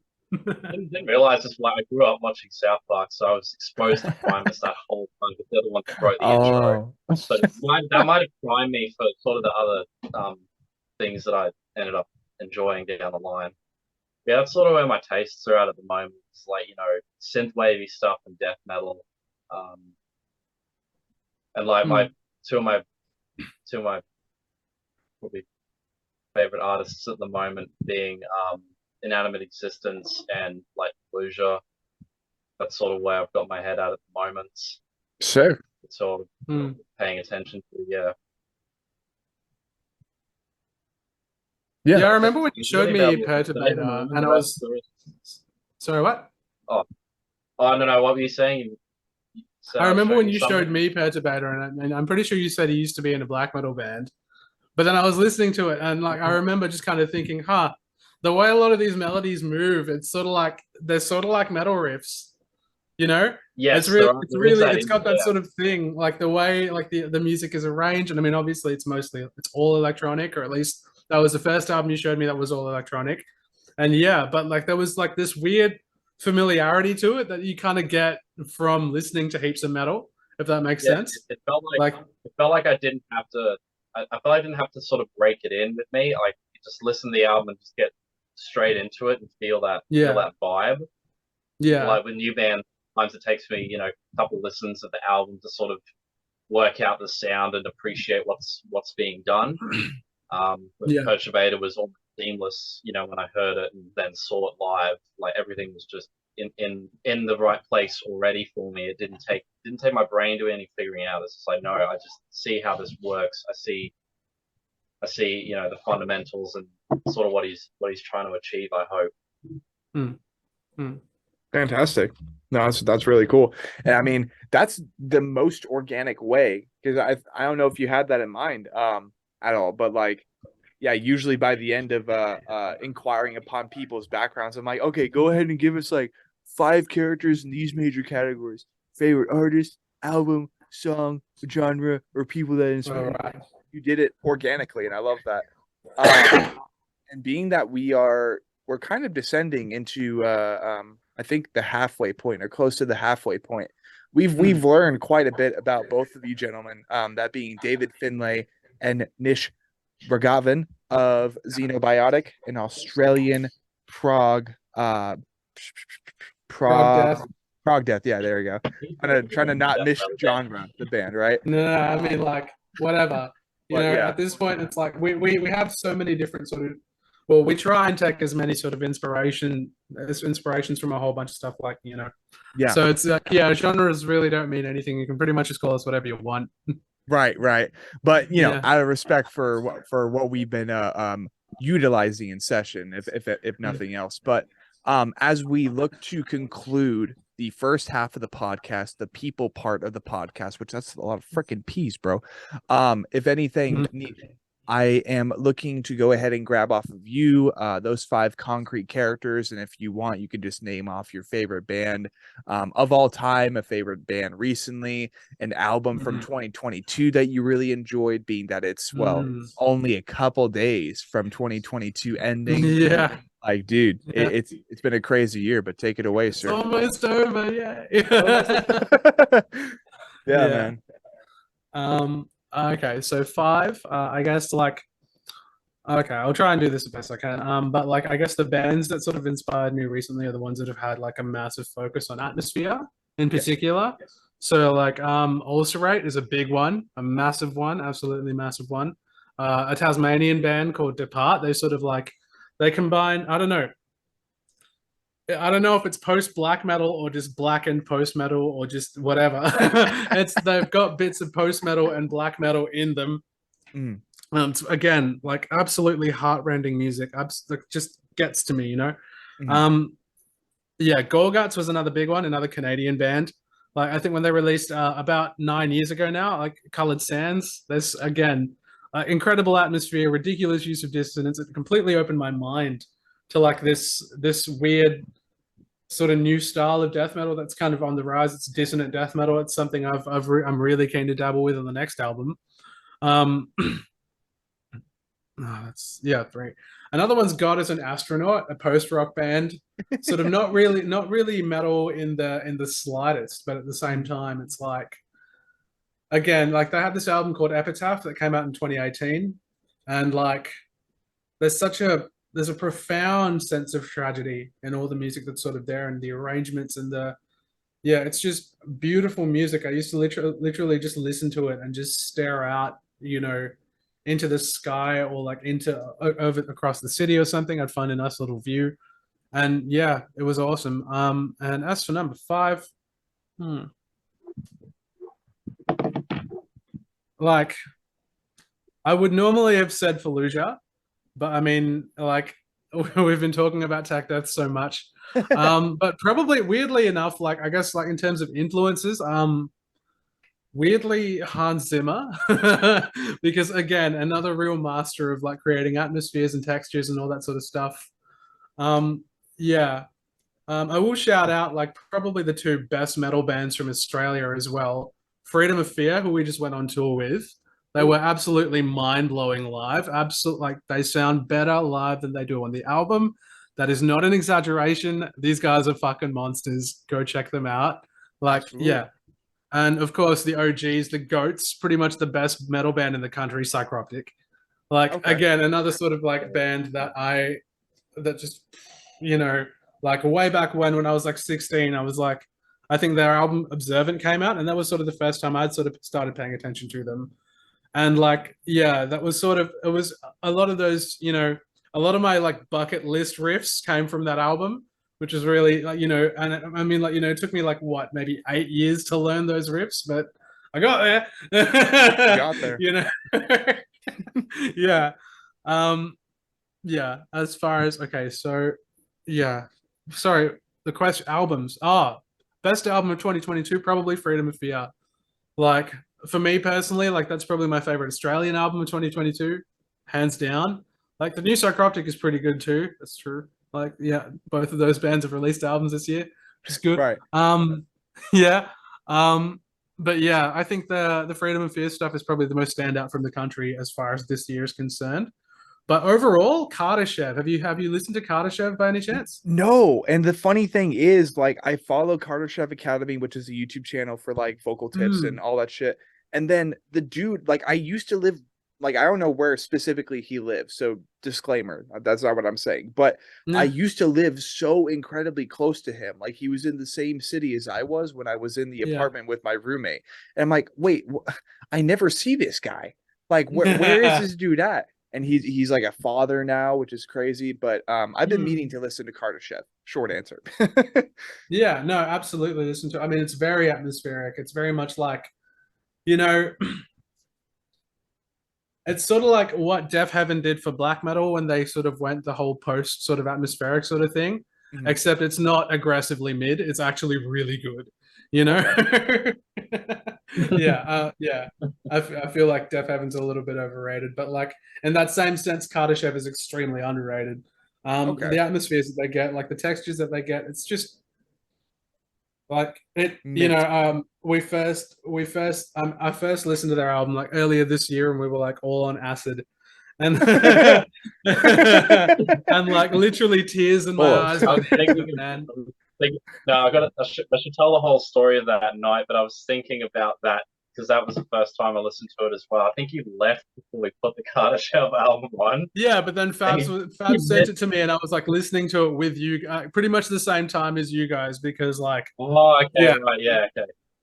yeah, No, I yeah, was and it worried, was like, huge. I was worried that you just like you'd gone and done something else and not listened to it while high, because like you know the last song, Yeah, the last song where there's that bit where it's just like this is not my home, and then yeah, like all of us were just fucking we must have been like we were coming down, but we all must have just been we were so tense. Like I felt like I was connected to the four other dudes in the room. Like we all took acid, we're sitting on the couches and we're sitting, it feels like we're in an IMAX theater. And yeah, then it just says like this is not my home, and then it's just like and then I yeah. just That's Mm. remember our huge, man. buddy Fabian, the old bassist who was with us, like I could just see his I don't know, that was just like a mind explosion for him. That was just like Yeah. incredible. It's theatrical moment. Yeah. Yeah, Like you're just getting taken along for the ride with like this monologue, like this is spoken word stuff, and then the last breakdown happens, and then the Oh. end of the album, they don't even like I don't know if it's a cadence thing, but they don't resolve like the chord. It just ends on like tension. It just fizzles out, and you're left Whoa. mm. being like, "Fuck." If I'm not sure if I remember correctly or not, Nish, I think that's how the album ends. Like it Right. doesn't Yeah. end on like a clean fade out or No, a yeah, cut it's a note. very sort of like It's kind of it's not hanging there. exactly abrupt. It sort of just fades out into like, the sounds of like nature, Whoa. a lot of like kind of repeating sort of atmospheres that kind of came sort of earlier in the record. Right. And it's yeah, it's not like a clear sort of end to the record. It's very much like, Ooh. yeah, I can't describe it. You have to listen to it for yourself. So That's another absolute 100% recommendation from me. what Yeah. album is this? This is Liminal Right. Oh, okay. Yes, I finally have a reason to listen to it. You guys are like, fucking listen to it. Like This that's crazy. Monolith is good, man. It's fucking Uh, like, I yeah, know it's it's something else. It's not slam or anything. Sort of, it's very melodic. It's sort of, it's more of an art piece than a death metal album, okay. but it's a death metal art piece, and it has to be experienced. You know? Dude, I cannot emphasize because like I operate and I plan to operate in a I call it an ambient slam band because I plan to mix Mm, like beat down and like kind of post metal and like kind of make it emo every now and then. We're gonna have a that female sounds singer and dope. shit. It's That gonna be sounds really amazing. fun. Yeah, it should be really fun. But like I have such a soft spot for like ambience, atmosphere, emotion, and like when a band can manage to turn an album into not just an album, but an experience. Mm, That takes the freaking cake. So I will definitely be listening to Liminal Rights tomorrow morning. mm. I am excited for that. But ladies and gentlemen, we will be right back. We're going to take a brief ad break. Sorry to future me because it's going to be a pain in the ass finding where this splits, but we'll be right back. Okay, and we are back. This is episode 38 of the Anatomy Podcast. We've been learning so much about David Finlay and Nish Raghavan from Xenobiotic, 3 out of 3. a Got it an right. an awesome freaking death metal band, prog death metal, whatever you want to call it, as they said themselves. This is a Whatever. yeah, it's exactly. This is Whatever, a guys. fantastic band, another Unique Leader Records band that I am more than honored to be hosting on the podcast. This second half being more about we've talked so much about the band already. We've talked about the community of former and present members and how much of a brotherhood that they have, how on good terms everybody is, and just like the essential identity that makes this band what it is, even down to the name, which to a certain degree, as Nish was saying before in session, it just means foreign, foreign being, right? Yeah. And with that in mind, the context for Nish is like, oh yeah, I kind of grew up in Singapore and then came over here, and I've been here the rest of my life. And I'm a my foreigner. I in like and that Florida, style. you Yeah. said? No, I said I'm a foreigner. Oh, foreigner, right? Sorry. Yeah. Um, I'm like, wait a minute, there's more to it. Um, No, and like I don't even know. My interpretation for the band name could easily be that unlike other bands, like you guys have such a positive connection and such a positive interwoven connection among all of the members, period, for Xenobiotic. And that in itself is pretty xenobiotic to me. no.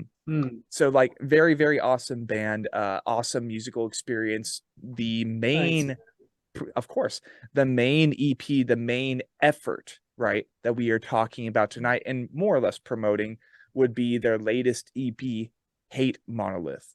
Now, I don't know if you gentlemen have the time for it, or if it is something that would be applicable to the session, something you would feel is necessary, but would you gentlemen want to go under the skin of Hate Monolith, go track by track, and kind of talk about what was going on during the creation of this EP? Yeah, we can do that. No worries. Absolutely. Sweet. So, Absolutely. in that case, ladies and gentlemen, welcome to another Under the Skin segment. Unfortunately, we don't have like a fancy like, "Ooh, welcome to Under the Skin" or anything like that. Yeah, We're working on that. But we don't tonight, need that. yeah, exactly. It is more organic this way. But Yeah. tonight we talk about the latest what is it? This is a okay. It is a 5-piece EP. Jesus, that took me way longer than it Yeah, should have. 5-track EP. 5-track EP, and then with the release on Spotify having 5 more tracks for live versions of all the songs on this little record. Yeah. Really love the album cover. I thought it was really interesting. Not sure who Yeah, the that was from our artist. singer TJ. I feel like, yeah, he we had this completely different other cover in mind, but he sort of hated it, so he sort of went over our heads and got this piece commissioned, and it worked out really well. Which, yeah, you know, Yeah. this was, I think, Giannis. Remedy Giannis art design, I'm Knuckles. pretty sure. Yeah, Yeah. yeah, he's the one who did them.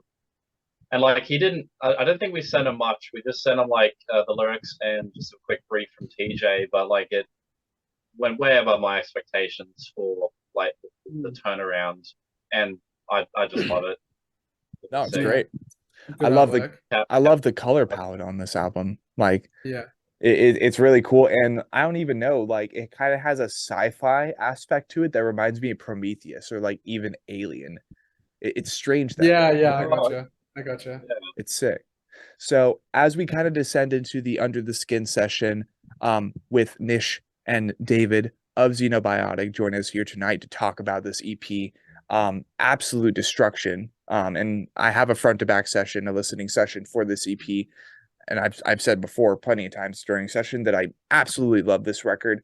And that when this being my first impression with Xenobiotic, it reminded me a lot of Ingested, and that's a I band I've been love listening Injustice. to a lot recently. Well, that's good. Absolutely um, love that. it's a great So band. heavy. It's so heavy. Yeah, absolutely. So, if anything, whoever wants to take the reins on this question, or being that we're in the xenobiotic section of the podcast, maybe you guys can come up with a collective answer. But what would you guys say would be the back of the book summary for the lyrical context or contents on this EP?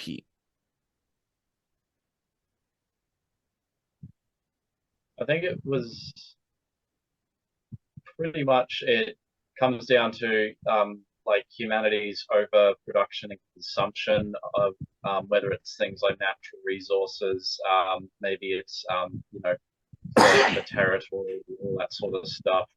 But also, I think it's also sort of a take on just like how cynical it all is, how pointless it is. We're going to wars, invading countries for oil and all that sort of stuff. Mm. Um, pointless, bullshit, mainstream media propaganda to make you believe that was, this side is wrong and we're the right guys and all that sort of stuff. And it kind of snowballing into this hateful, violent, perpetual, thing. And I feel like the EP sort of follows, it's only, I'll just say this now, there's only two new actual songs. The first two were the most recently written songs for it, so they sort of Oh, encapsulate most of the message. Yeah, Mm. more on that as we discuss it. Those two Well, songs like almost more or we less had two sort of encapsulate. songs that we kind of dug up from like from our early days, more or less. They were more or less the best songs from before we were a serious band, if that makes sense. You ah, know, and then we sort of redid the lyrics to them sort of accordingly to sort of fit the themes of this EP. Which, yeah, go on. Sorry, David. Yeah, just to say, like, humanity is, fucked. if you were to extract what humanity there is out of human beings, it's this hateful vengeful ball that will just destroy everything it touches, kind of thing. I feel like the end of Wretched, to me, it depicts just a ravaged wasteland planet because we've stripped of its resources. We can't live on it Yeah, anymore. We're Mm. destructive and we leave destruction in our wake, kind of thing. And I feel right. like that's sort of what Wretched sort of feels like, and then Autophagia is sort of like the mental aspect of that, as well. That's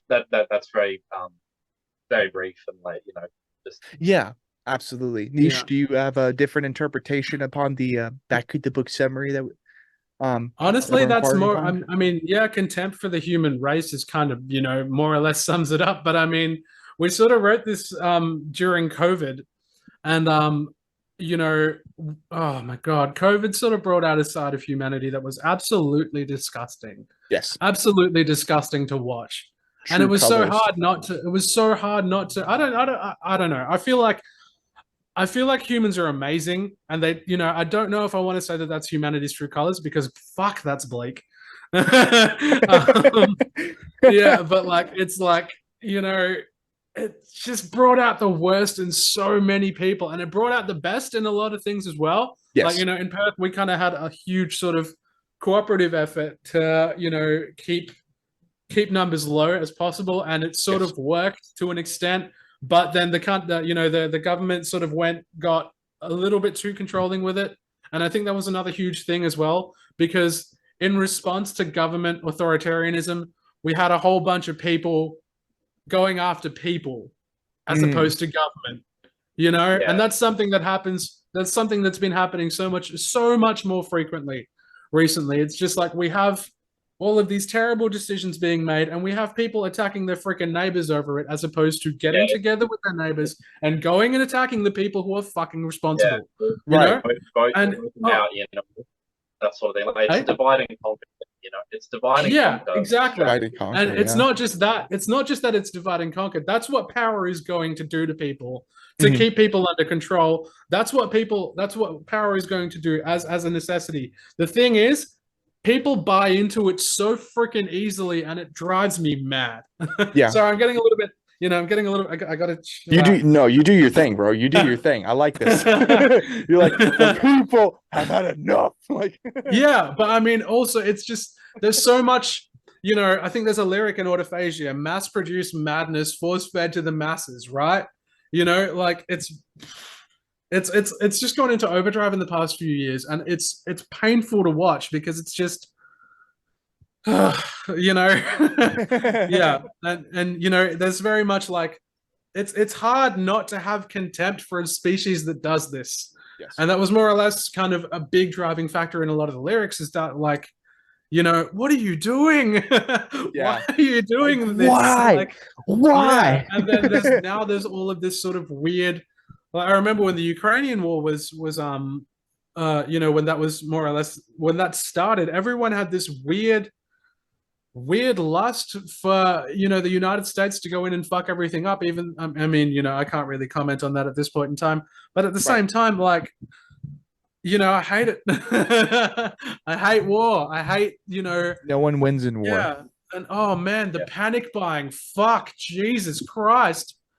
So we saw people like absolutely reduced to animals in the past 2 years. And I mean, we're starting to get our shit together right now, which is good. But at the same time, like, there's much more to be done. God, so many people were vilified. Everything's just kind of split right in two.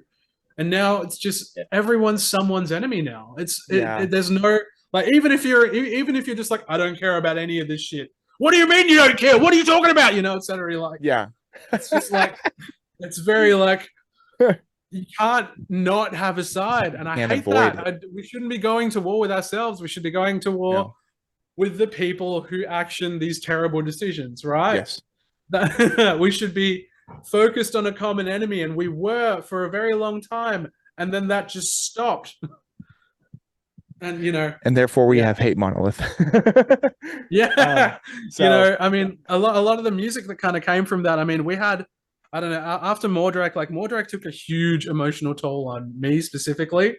Like, I needed to go back to therapy and stuff, and like sort of kind of get reacquainted with myself, and like, it's going sort of well, but at the same time, a huge sort of side effect was like massive writer's block. So a lot of the music was just kind of just pushing through that massive, like, sort of wall that was kind of stopping all these ideas from coming forward. Right. And yeah, there was a lot of frustration in that, which is why the music is just so fucking angry. Rightfully so. I like it. Yeah. I mean, there was a lot of things making us angry. There was a lot of things sort of stifling our kind of, I guess you could say, natural expressive tendencies through music and stuff. Like, because I mean, it was really unhealthy that I mean, I mean, I guess I've always had this really unhealthy mentality where it's sort of like, I've got to write from trauma, this and that. And I'm still trying to sort of working out.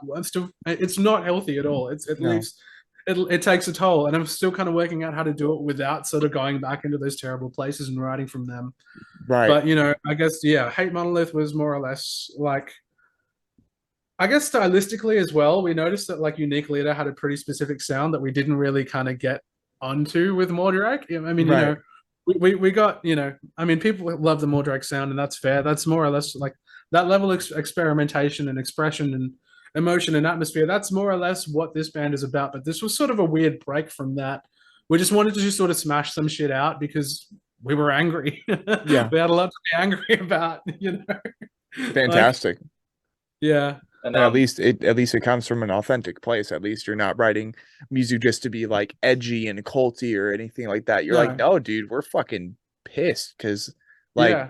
all across the world things are going wrong. But like even in our own country, when at first it was going pretty well, now it's making a fucking 180. And like we're just over here like, well, what the hell, dude? Why are we backtracking on our shit? Yeah. So like I completely understand that. David, you Mm. were going to say something? um, another sort of thing with Hey Monolith was also the songs were there, and it kind of gave us something to sort of focus on during COVID because Mordrake, unfortunately, we released it and then about a month later COVID happened. So it was just Ah, something to sort of see us through the middle of it last year. Oh, sorry, yeah, this year. We're really pissed off We about that too. Yeah. so we put it out there as a stopgap, clear out the old catalog of songs and refresh some of the old bangers and do something cool with it um, as well.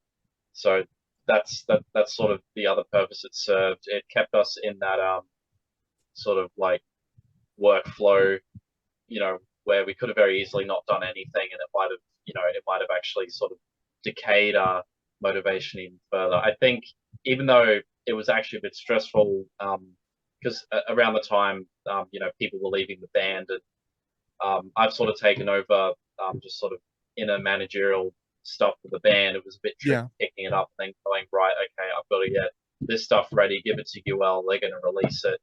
But having all of that, having a bit of a deadline there helped, It's see us like, at the end of the all right, COVID time focus. and just, yeah, focus, deadline. It helped me in that respect, Yes, setting my mind to it and just having something to work on. So, you know, in terms of the music, it was a response to what we are seeing at the time and in our own lives. I think it was enough to just sort of give us a bit of a push push and forward, and so shove. we Yeah, didn't completely stop moving, didn't completely come to a halt or anything. right. Even if even if the process itself wasn't all that enjoyable at times, I think it did pay off ultimately in the end because we went and toured with it, had a really good Absolutely. time. So No, it's looking back on it, Yeah. I think it was a worthwhile undertaking. Yeah. Yeah. Totally. good. So as we kind of we got the leather back, right? We got the hard case for the book. So now we're opening it. We're opening up Mm. these 5 tracks of just absolute anger and just like, what the fuck? And just like chair tossing, like gamer rage moments. You know what I mean? Um, we first started off with track 1, that being autophagia. And funny enough, Nish already ended up quoting some of the lyrics off of that first track. But obviously we'll be bouncing back and forth because there are only 5 tracks. Like I want to make sure we talk about these songs as much as possible, give them the love, the attention, tell the stories about these songs that need to be told.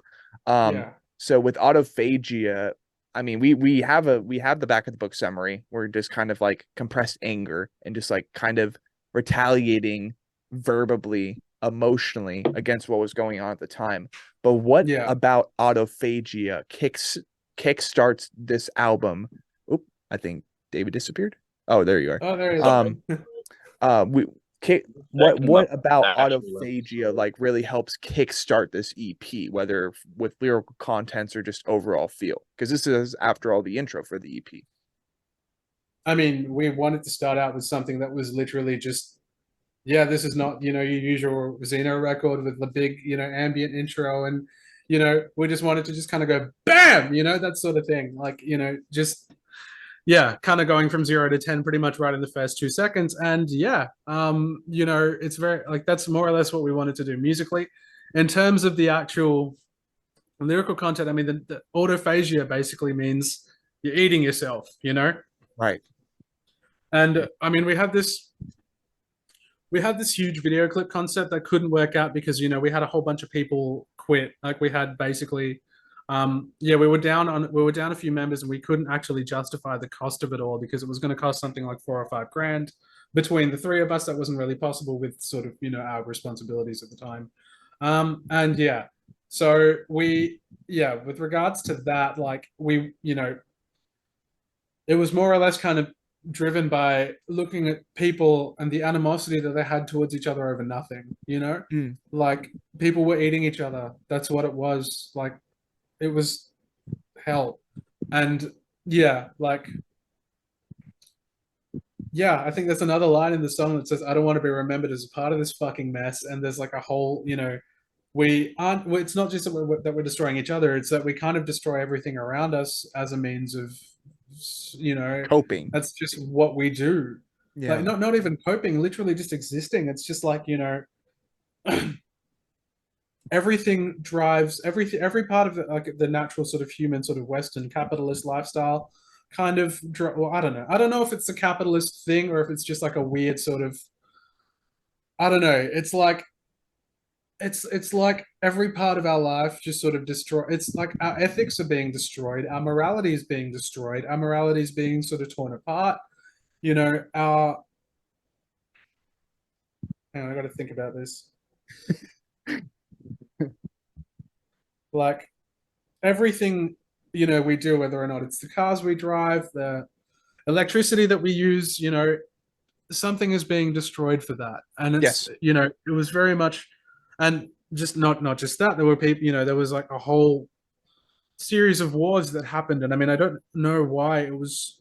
I get that there are people who profit from that war. I get it, but I hate it. I'm with you on that, man. I promise. Yeah, I mean, yeah, I think it's just like autophagia, at least like personally, kind of came from a point of massive hate, Mm. massive hatred, just for the way that our species was going. And that's a general sort of theme throughout the record, more or less. I should Yes. probably mention most of these lyrics were written by TJ, who is currently down a hole for work. Oh. Yeah, he's a miner. Oh, Yeah, okay. So he you works mean on the mines. He's a literally? driller. Sorry, huh? Oh, okay. Yeah. I didn't realize you were saying like you were meaning literally. I thought you were meaning like he was like depressed or something. I'm like, No, oh no, no, shit. no, no, no. Oh, He's no. literally he's up north down a hole doing some drilling and making bank. So yeah. There you go. No, that's cool. Um great way to kickstart the EP then. Absolutely. Because like autophagia, like, yes, I can absolutely confirm for you, Nish, that when it comes to like capitalist mindset, like Western mindset here in the US, as well as like other major countries around the world that like uh praise democracy and praise capitalism and all of it's just even all of it's just rusty just gears in the machine that is capitalism. Like there is not one fucking second that you are not trying to profit off of something. And it's toxic as fuck. It Hmm. ruins absolutely everything. I should know. I'm a YouTuber trying to make money off of and just like checking out songs, reacting to music, and like obviously the podcast is more authentic because I'm like telling people stories and Yeah. shit. But otherwise, like the fucking my YouTube channel, like that's a means of like getting connected with these bands, but also just like, hey, I'm checking out your music. Do you want? We should hang out on my podcast sometime. I know you'll like it. Come over here. Like, and that's basically what I do right now. Obviously, I have blind as well, but otherwise, what I'm trying to entail is that yes, capitalism, and the capitalist mindset is so fucking toxic, but it's the only relevant system that I am able to operate in currently without going Yeah. completely redneck, hillbilly, go off grid, and be Yeah. like, fuck But government, even if that type of shit. even if you do that, then the feds just show up and try to go off grid. They're like, "Oh, you not connect to our grid? You trying to grow your own food and make like filter Yeah. your own water?" It's It's a really fucking like nightmare. it's But yeah, that'll it's happen. getting more and more and more tyrannous. It's sort of becoming, you know, I mean, like in Australia, we've got it reasonably good compared to the United States. I like to think, but like, yeah, the tyranny's kind of been sort of dialed up very, very, very slowly. And with regards to capitalism in general, I feel like it's not so much the system; it's the lack of ethics imposed on the system. It's the fact that Agreed. pretty much people can basically run away with, everything if they wanted to. Too many And loopholes. there's no sort of regulation on how, yeah, too many loopholes, exactly. But it's But also like, like the system is sort of rigged to benefit a lot of people at the top, sort of, yeah, as opposed to if we could kind of like, yeah, it's a bugged system that needs some fixes, Yeah. the thing is, it's so destructive because it's very linear. It's like, whoever can produce the most of X Yeah. product, win. Like, what happens to those things once they're made? Like, let me give you an example. Like, I work in logistics, like I work in transport, so like loading trucks, freight, and mail. Yes. And then, for example, recently my partner, my girlfriend, she worked at a toy store, and it's just like some of the stuff she sold at her shop came through my company that I work at. I even see some of the things that they would sell like being moved through the line, and like, this stuff gets manufactured, shipped over here, comes through my work.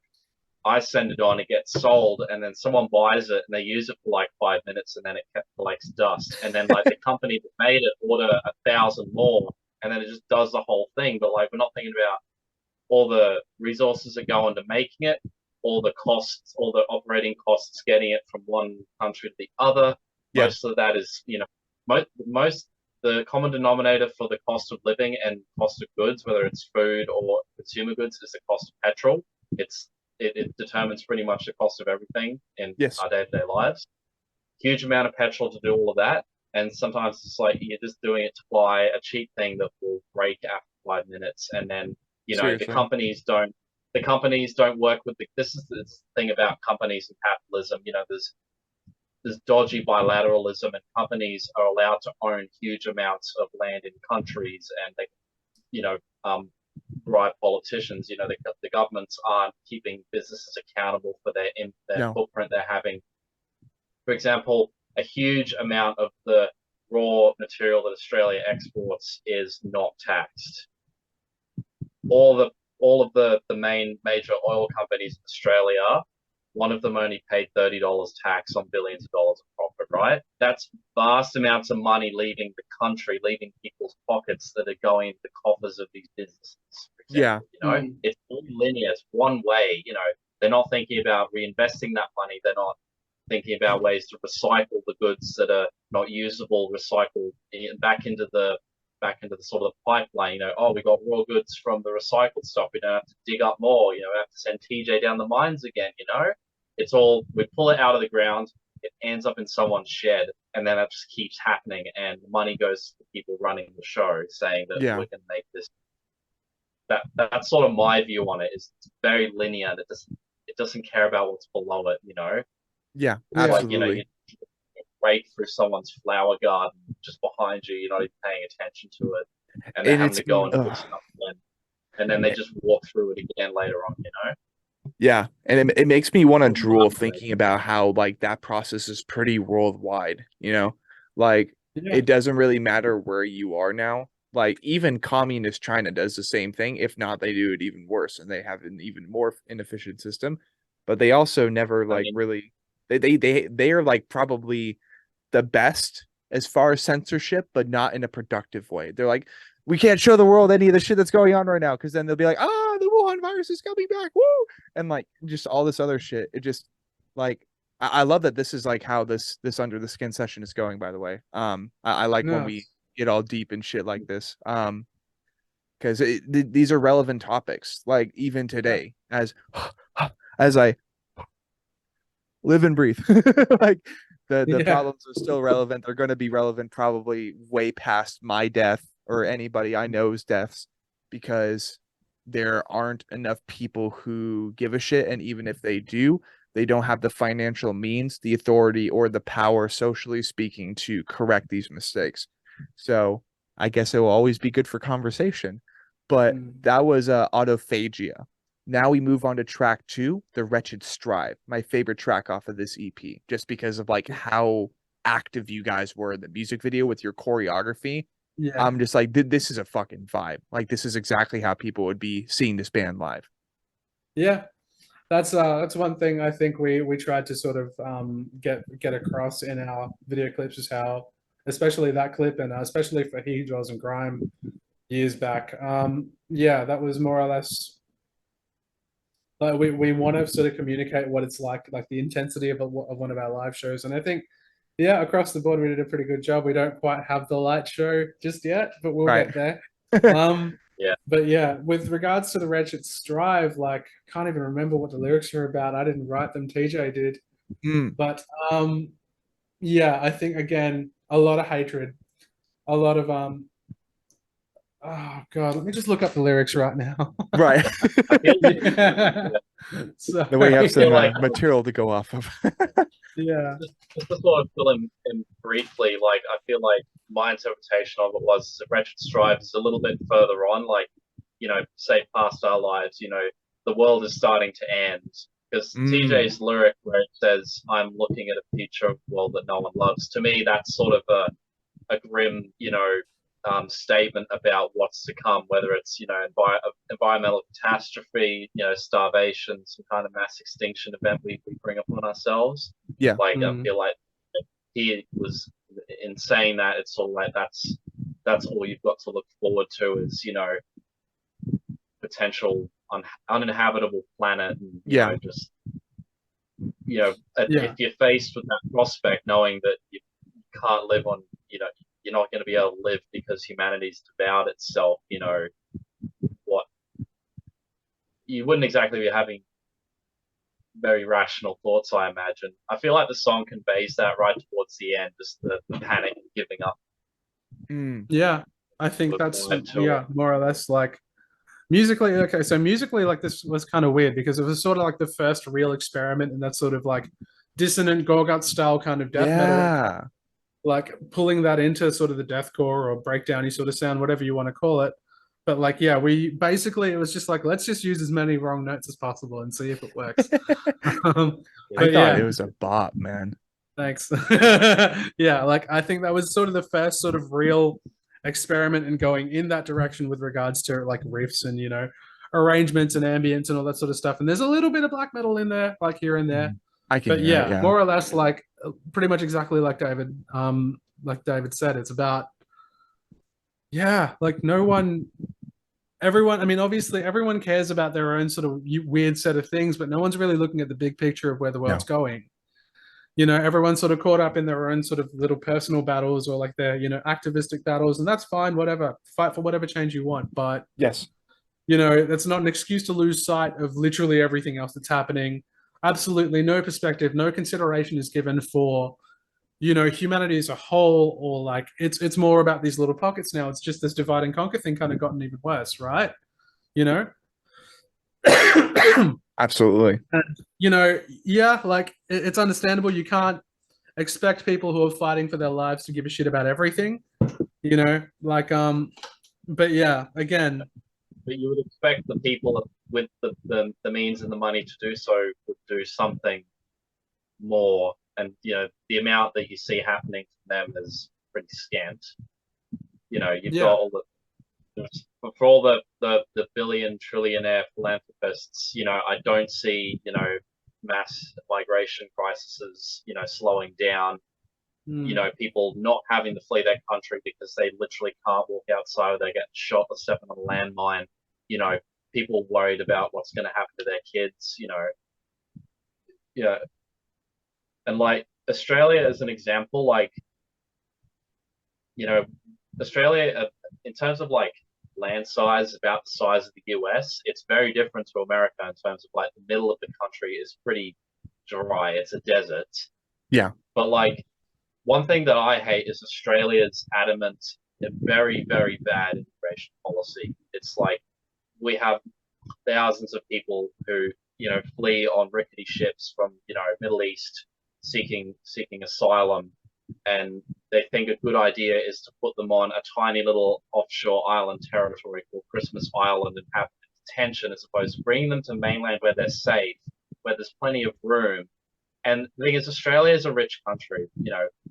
Per capita, we're one of the wealthiest nations on the planet due to that natural resource export we have. So, like, it's just such a shame that the people in the positions of power to do something can't really just you just accept the fact that, like, you know, the world's not going to end because we open our doors a bit more to people who really need it. You know, if people fleeing countries, you know, are like, you know, have any qualifications or life skills, you know, I'm sure they'd be more than willing to share that, you know, embrace any community, any country that would take them in, and they would, you know, it would be a net positive at the end of the day. But people always think of the, oh, they're going to take our jobs and all that sort of stuff. But they might need a job in the short term to survive, as we do.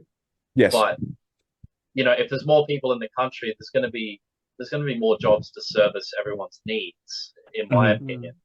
But like in the long run, you have to think of the long run. If you know, if there were more people who, you know, were able to live here, you know, work a job, pay their taxes, that's going to do better for the country as a whole and improve everyone's lives, even if it's only a very small, barely noticeable amount. The fact that if you can consider it and, you know, be open to that, I think that's sort of what the bigger picture, looking at the bigger picture, means. Is not, you know, is not saying to your neighbor who might have immigrated, telling them you hate them because they're from a different country. You know, it would go a long way to find out who these people are and try and be friends with them, or, you know, try to learn something from, you know, someone who's not from your part of the world.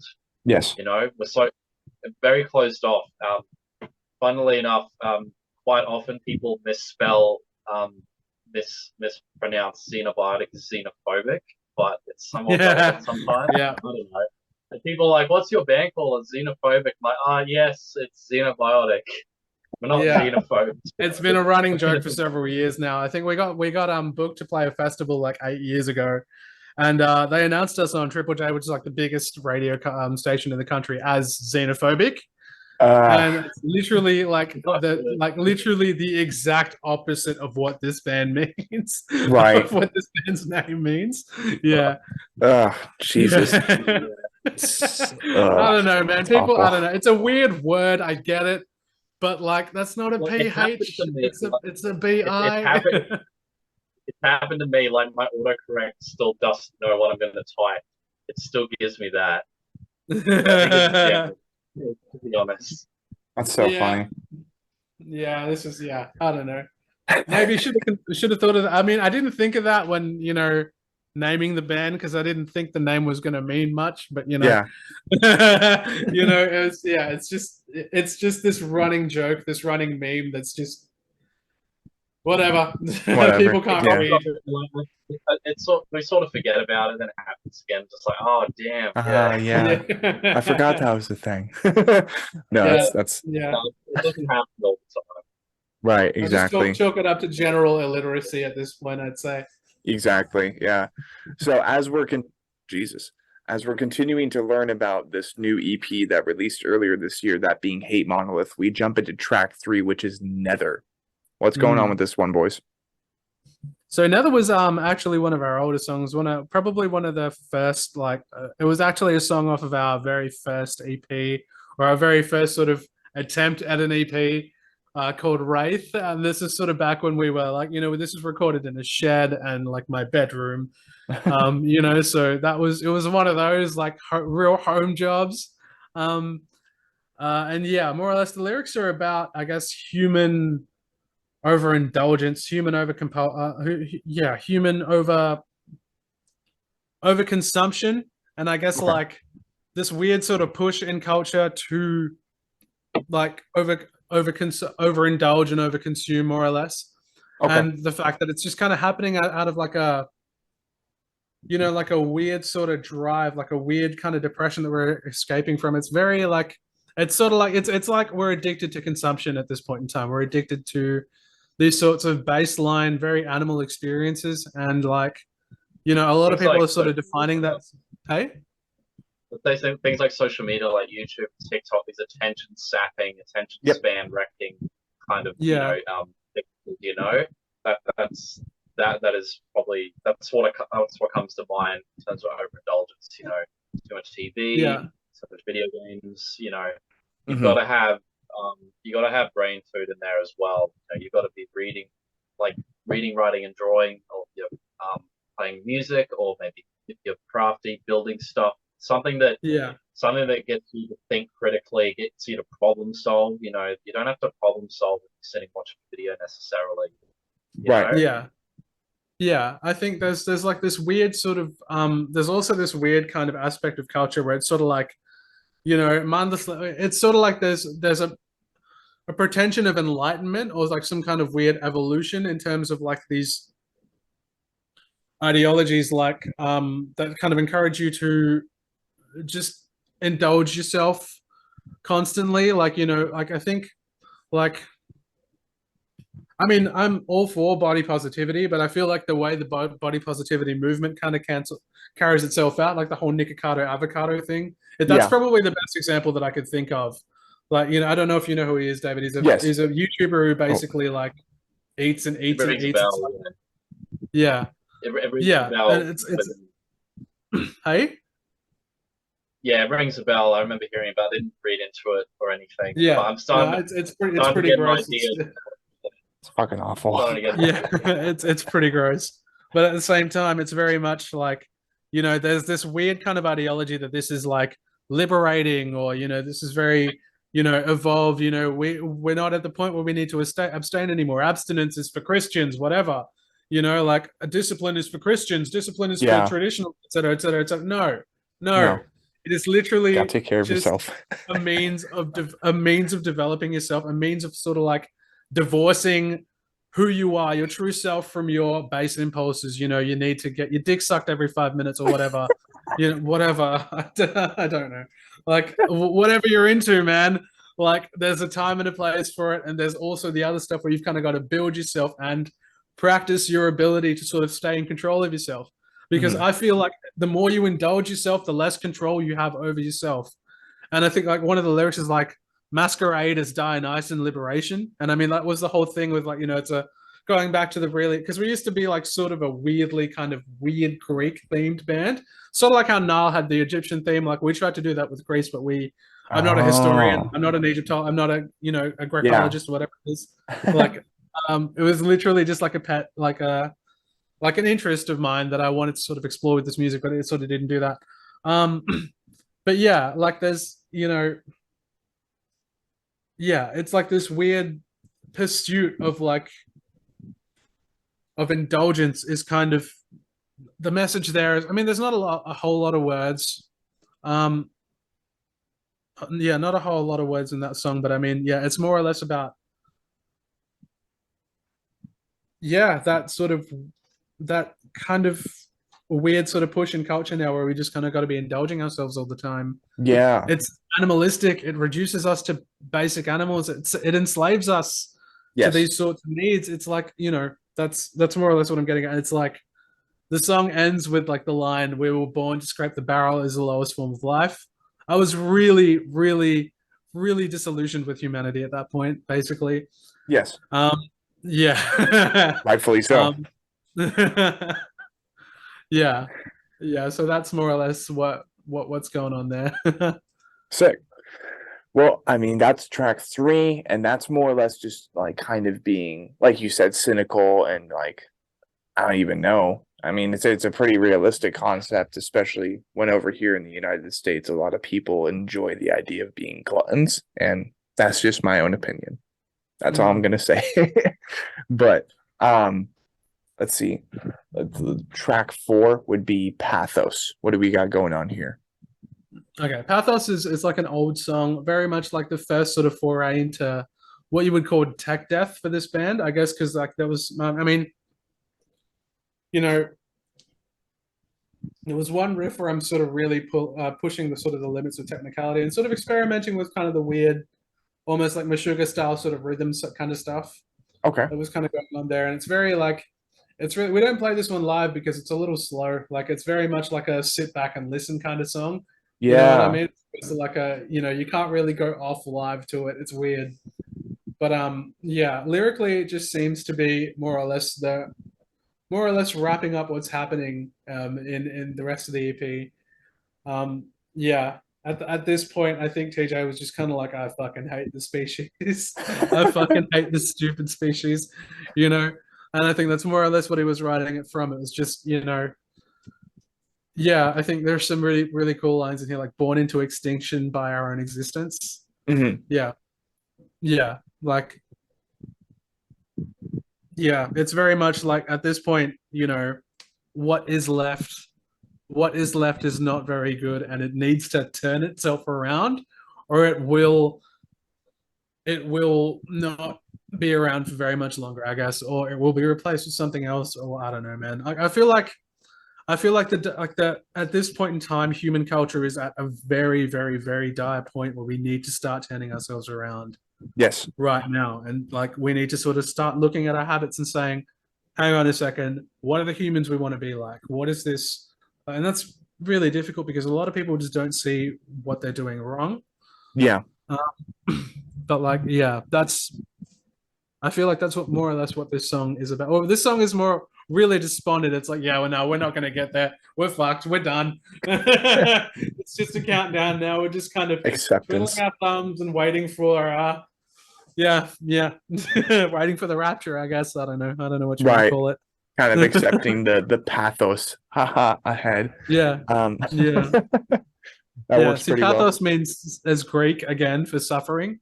Right, right. Like, yeah. So like, it's more or less kind of in that vein of like. Yeah, it's literally like I guess this is more or less the pathos of humanity. Like,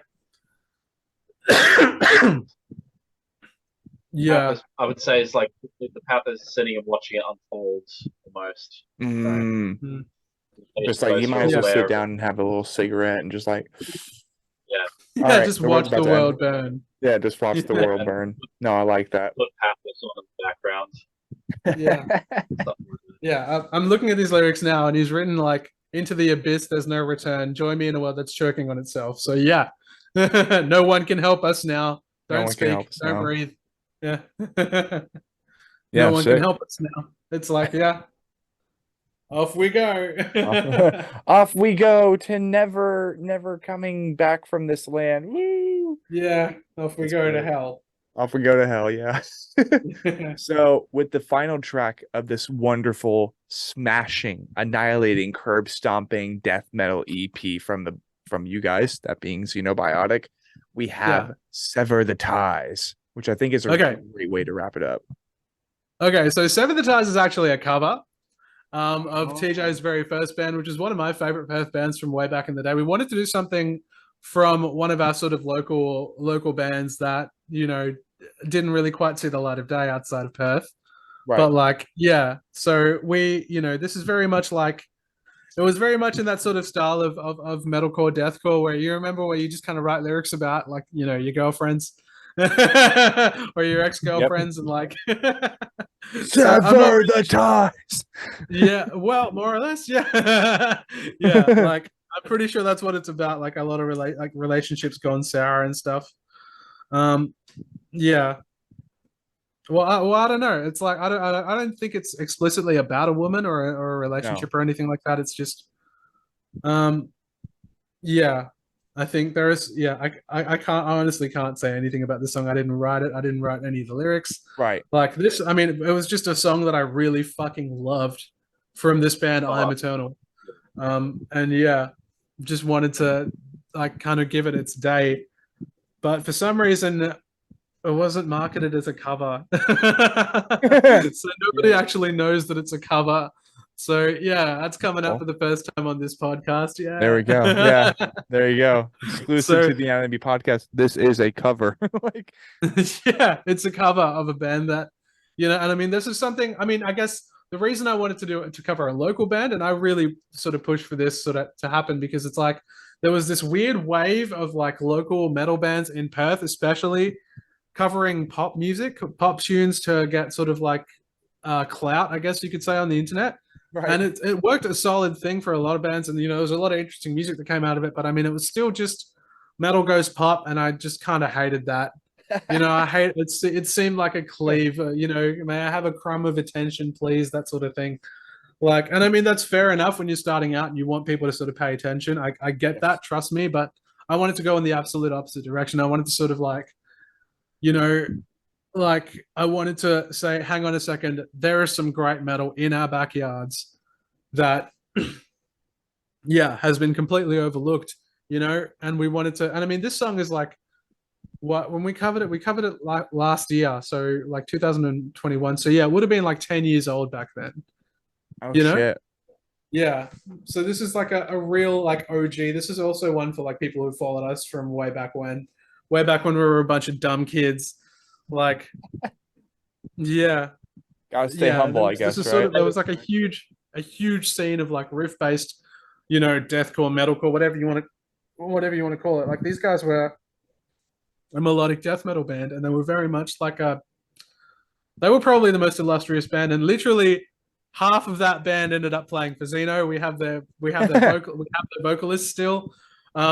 Yeah, our ex drummer and ex guitarist were both in that band as well and wrote this song.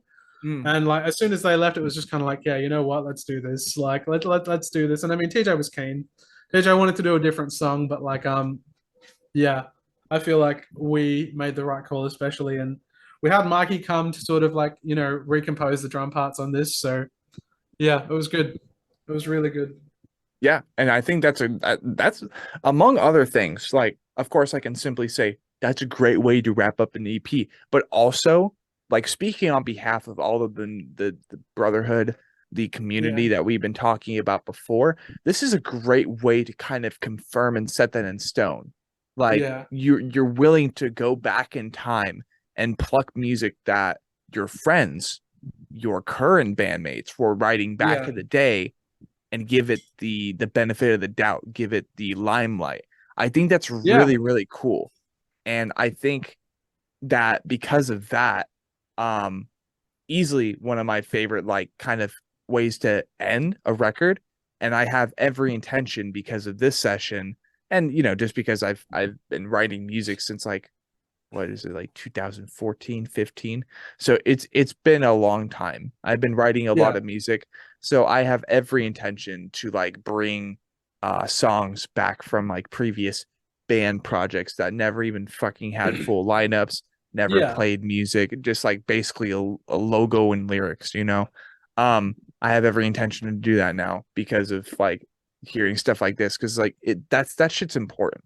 It's important to like yeah, recognize legacy, to look back, and to give spotlight to what could easily be just a forgotten project, a void project. David, yeah. did you have any commentary to offer regarding Sever the Ties? Like before the production of the EP got underway, I wasn't too familiar with like the band I Am Eternal, or that half of Xeno were in it because like I'm on the other side of the country, and I think actually I Am Eternal, if they did get any sort of recognition across Australia, it was probably just a bit before my time actually, before I was sort of paying attention to metal in Australia. I was probably still in my Dream Theater phase and all that shit. Yeah. What I will say, it was a solid. I think it was a solid choice of track to cover. Playing, stylistically, it's a little bit different. It's a bit of a faster song. Just offered sort of like a nice, riffy conclusion. Like I can only really speak for the music part of it, Yes. because I just recorded the bass on the EP. But yeah, I still genuinely like the song. I still listen back to it from time to time, and it's actually cool to sort of hear it with the new production and the old production, and Right. like I definitely think that in and of itself attributes a lot to what kind of style you'll put it as, because like I definitely feel like it sounds like a death metal song on the EP. If you go back and listen to the original on YouTube, what's the name of the album or EP, Nish, it's off of? Do you remember? Conflictions, which is not actually a word. Conflictions, it's called. Yeah, Yeah, it's up on YouTube still, I think, so you can still listen to the original song as it was yeah. I know it's on Spotify recorded. still, and it's still got less than like a Oh, it thousand is. Yeah, streams. yeah, it is. Yeah, Yeah, but like, it's really weird. There's such an like probably the most underrated band in the history of Perth. But like, yeah, because I mean, honestly, their live show. I mean, you've seen. I mean, their live shows are basically our live shows now. So, because it was just that's just what TJ was like back then, and it was just it was awesome, man. It was so like they were like I honestly thought they were going to be the next band that blew up. Sort of like I mean, obviously it was make them suffer, but like, yeah, I figured that that was next. But like, yeah, Fantastic. yeah, that's where it was at. Cool. And I think that's a great way to wrap up the Under the Skin session. Shout out to future me for taking the time to fucking go and like that's I cannot Yeah, imagine Mute that's gonna be Sean, fun. yeah. But ladies and gentlemen, Hopefully, what's up? going for like 2.5 hours, man. Yeah, only Actually, two and a really half. good time. Yeah, really good time, I would say. Like Yeah. they've been getting up to like 2 hours, 45 minutes recently. I'm like, what the fuck? But I think for the last question of the night before we decide to wrap up what is going to be episode 38, following 37, Awaken Providence with DeAndre and Adam Mercer, which should be really cool. Ah, Yeah. sick. That's going to be fucking sick. I cannot wait to get that out. We're basically just trying to figure out the intro for it right now. Yeah. So another Uniquely to Records band and a legendary band at that. Basically, as we're getting episode 38 wrapped up, the year's about to end. 2023 is ahead, boys. I know you guys just went on a small tour, a small leg, a couple shows to promote Hate Monolith. What, obviously, whatever you're able to talk about, under contract, that's completely fine. But what can we look forward to in 2023? We're going to be Um, writing our third album. That's probably Yeah. like the top of our priority list. But we also want to get some. We also, I mean, we're going to be touring still, like doing a couple of tours in Australia around that. So yeah, it's going to be pretty busy. Like, yeah, it's kind of daunting trying to figure out how to balance it all financially. But you know, we'll figure it out. But anyway, yeah, like as far as I'm concerned, LP3, you know, a couple of Australian tours. We'd love to tour like places like Japan and you know obviously the United States. If we can get that tour sorted out this like you know this coming year, that'd be awesome. But if not, then we'll probably be there next year. So yeah. Sweet. Yeah. David? Sorry. Oh, just like, Oh, I don't know. Maybe you had some. Yeah, like yeah, it'll pretty much be that. Don't know what sort of basis it is, but you know, you might hopefully get a new song or two out of us towards the end of the year. Just see how we go with writing. Definitely another Aussie tour or two. And then yeah, the goal is to try and get back overseas next year. I would say is probably when it's going to happen at the earliest. Hopefully the US, like big bucket list thing for us. So yeah, Yeah. Awesome. Hopefully you guys will be happy to have us as opposed to like screwing us. I mean, like I know a lot of bands have struggled to get visas in time in the United States, so that's probably my biggest concern when it comes to touring there. But we'll figure it out. We always do. Well, you'll figure it out. I'm sure you will. You guys definitely have a lot tighter grip on this than I would per se, because I don't know. I'm just in a fucking band project. Oh man, like I turned off the mic. honestly, it's a mess. I don't think you turned up. Like no, I heard you that whole time. Oh, I that's can hear you, man. okay. Good. Yeah. I think for a second, I like my face brushed up against that button right here, and it clicked it off. I'm like, oh shit! But yeah, this has been episode 38 of the Anatomy Podcast. It's currently 10:32 for me over here in the US. And what is it, like noon for you guys right now, or what's up? Yeah, it's about 12:30 for 30. me, probably about 2:30 for him. Sick. Yeah, Yeah. that's awesome. So in that case, yeah, 14 hours ahead. We've had to do the math before after all. But yeah, thank you guys for stopping by. Thank you Thanks to for both having of you us, gentlemen. man. This is Yeah, great. Thank you so much. Right. absolutely, man. And I hope to talk with the rest of the boys in Xenobiotic here in the near future, just for the sake of saying that we talk to every single member of Xenobiotic over time. And 100%, 100%. yeah. Yeah. Like And if the you other guys couldn't make it, but yeah, we'll sort it out. Sweet. Sounds good. And stay tuned, everybody, because we have a pretty iconic episode coming this weekend. It is actually going to be the last interview that said band probably ever does, if not that they ever do, which is interesting to think about. So stay tuned for episode 39 of the Anatomy Podcast. And otherwise, as I would say here and there on the Sean Crush channel, just like the Great Eternal Music Machine, let's keep cranking, baby.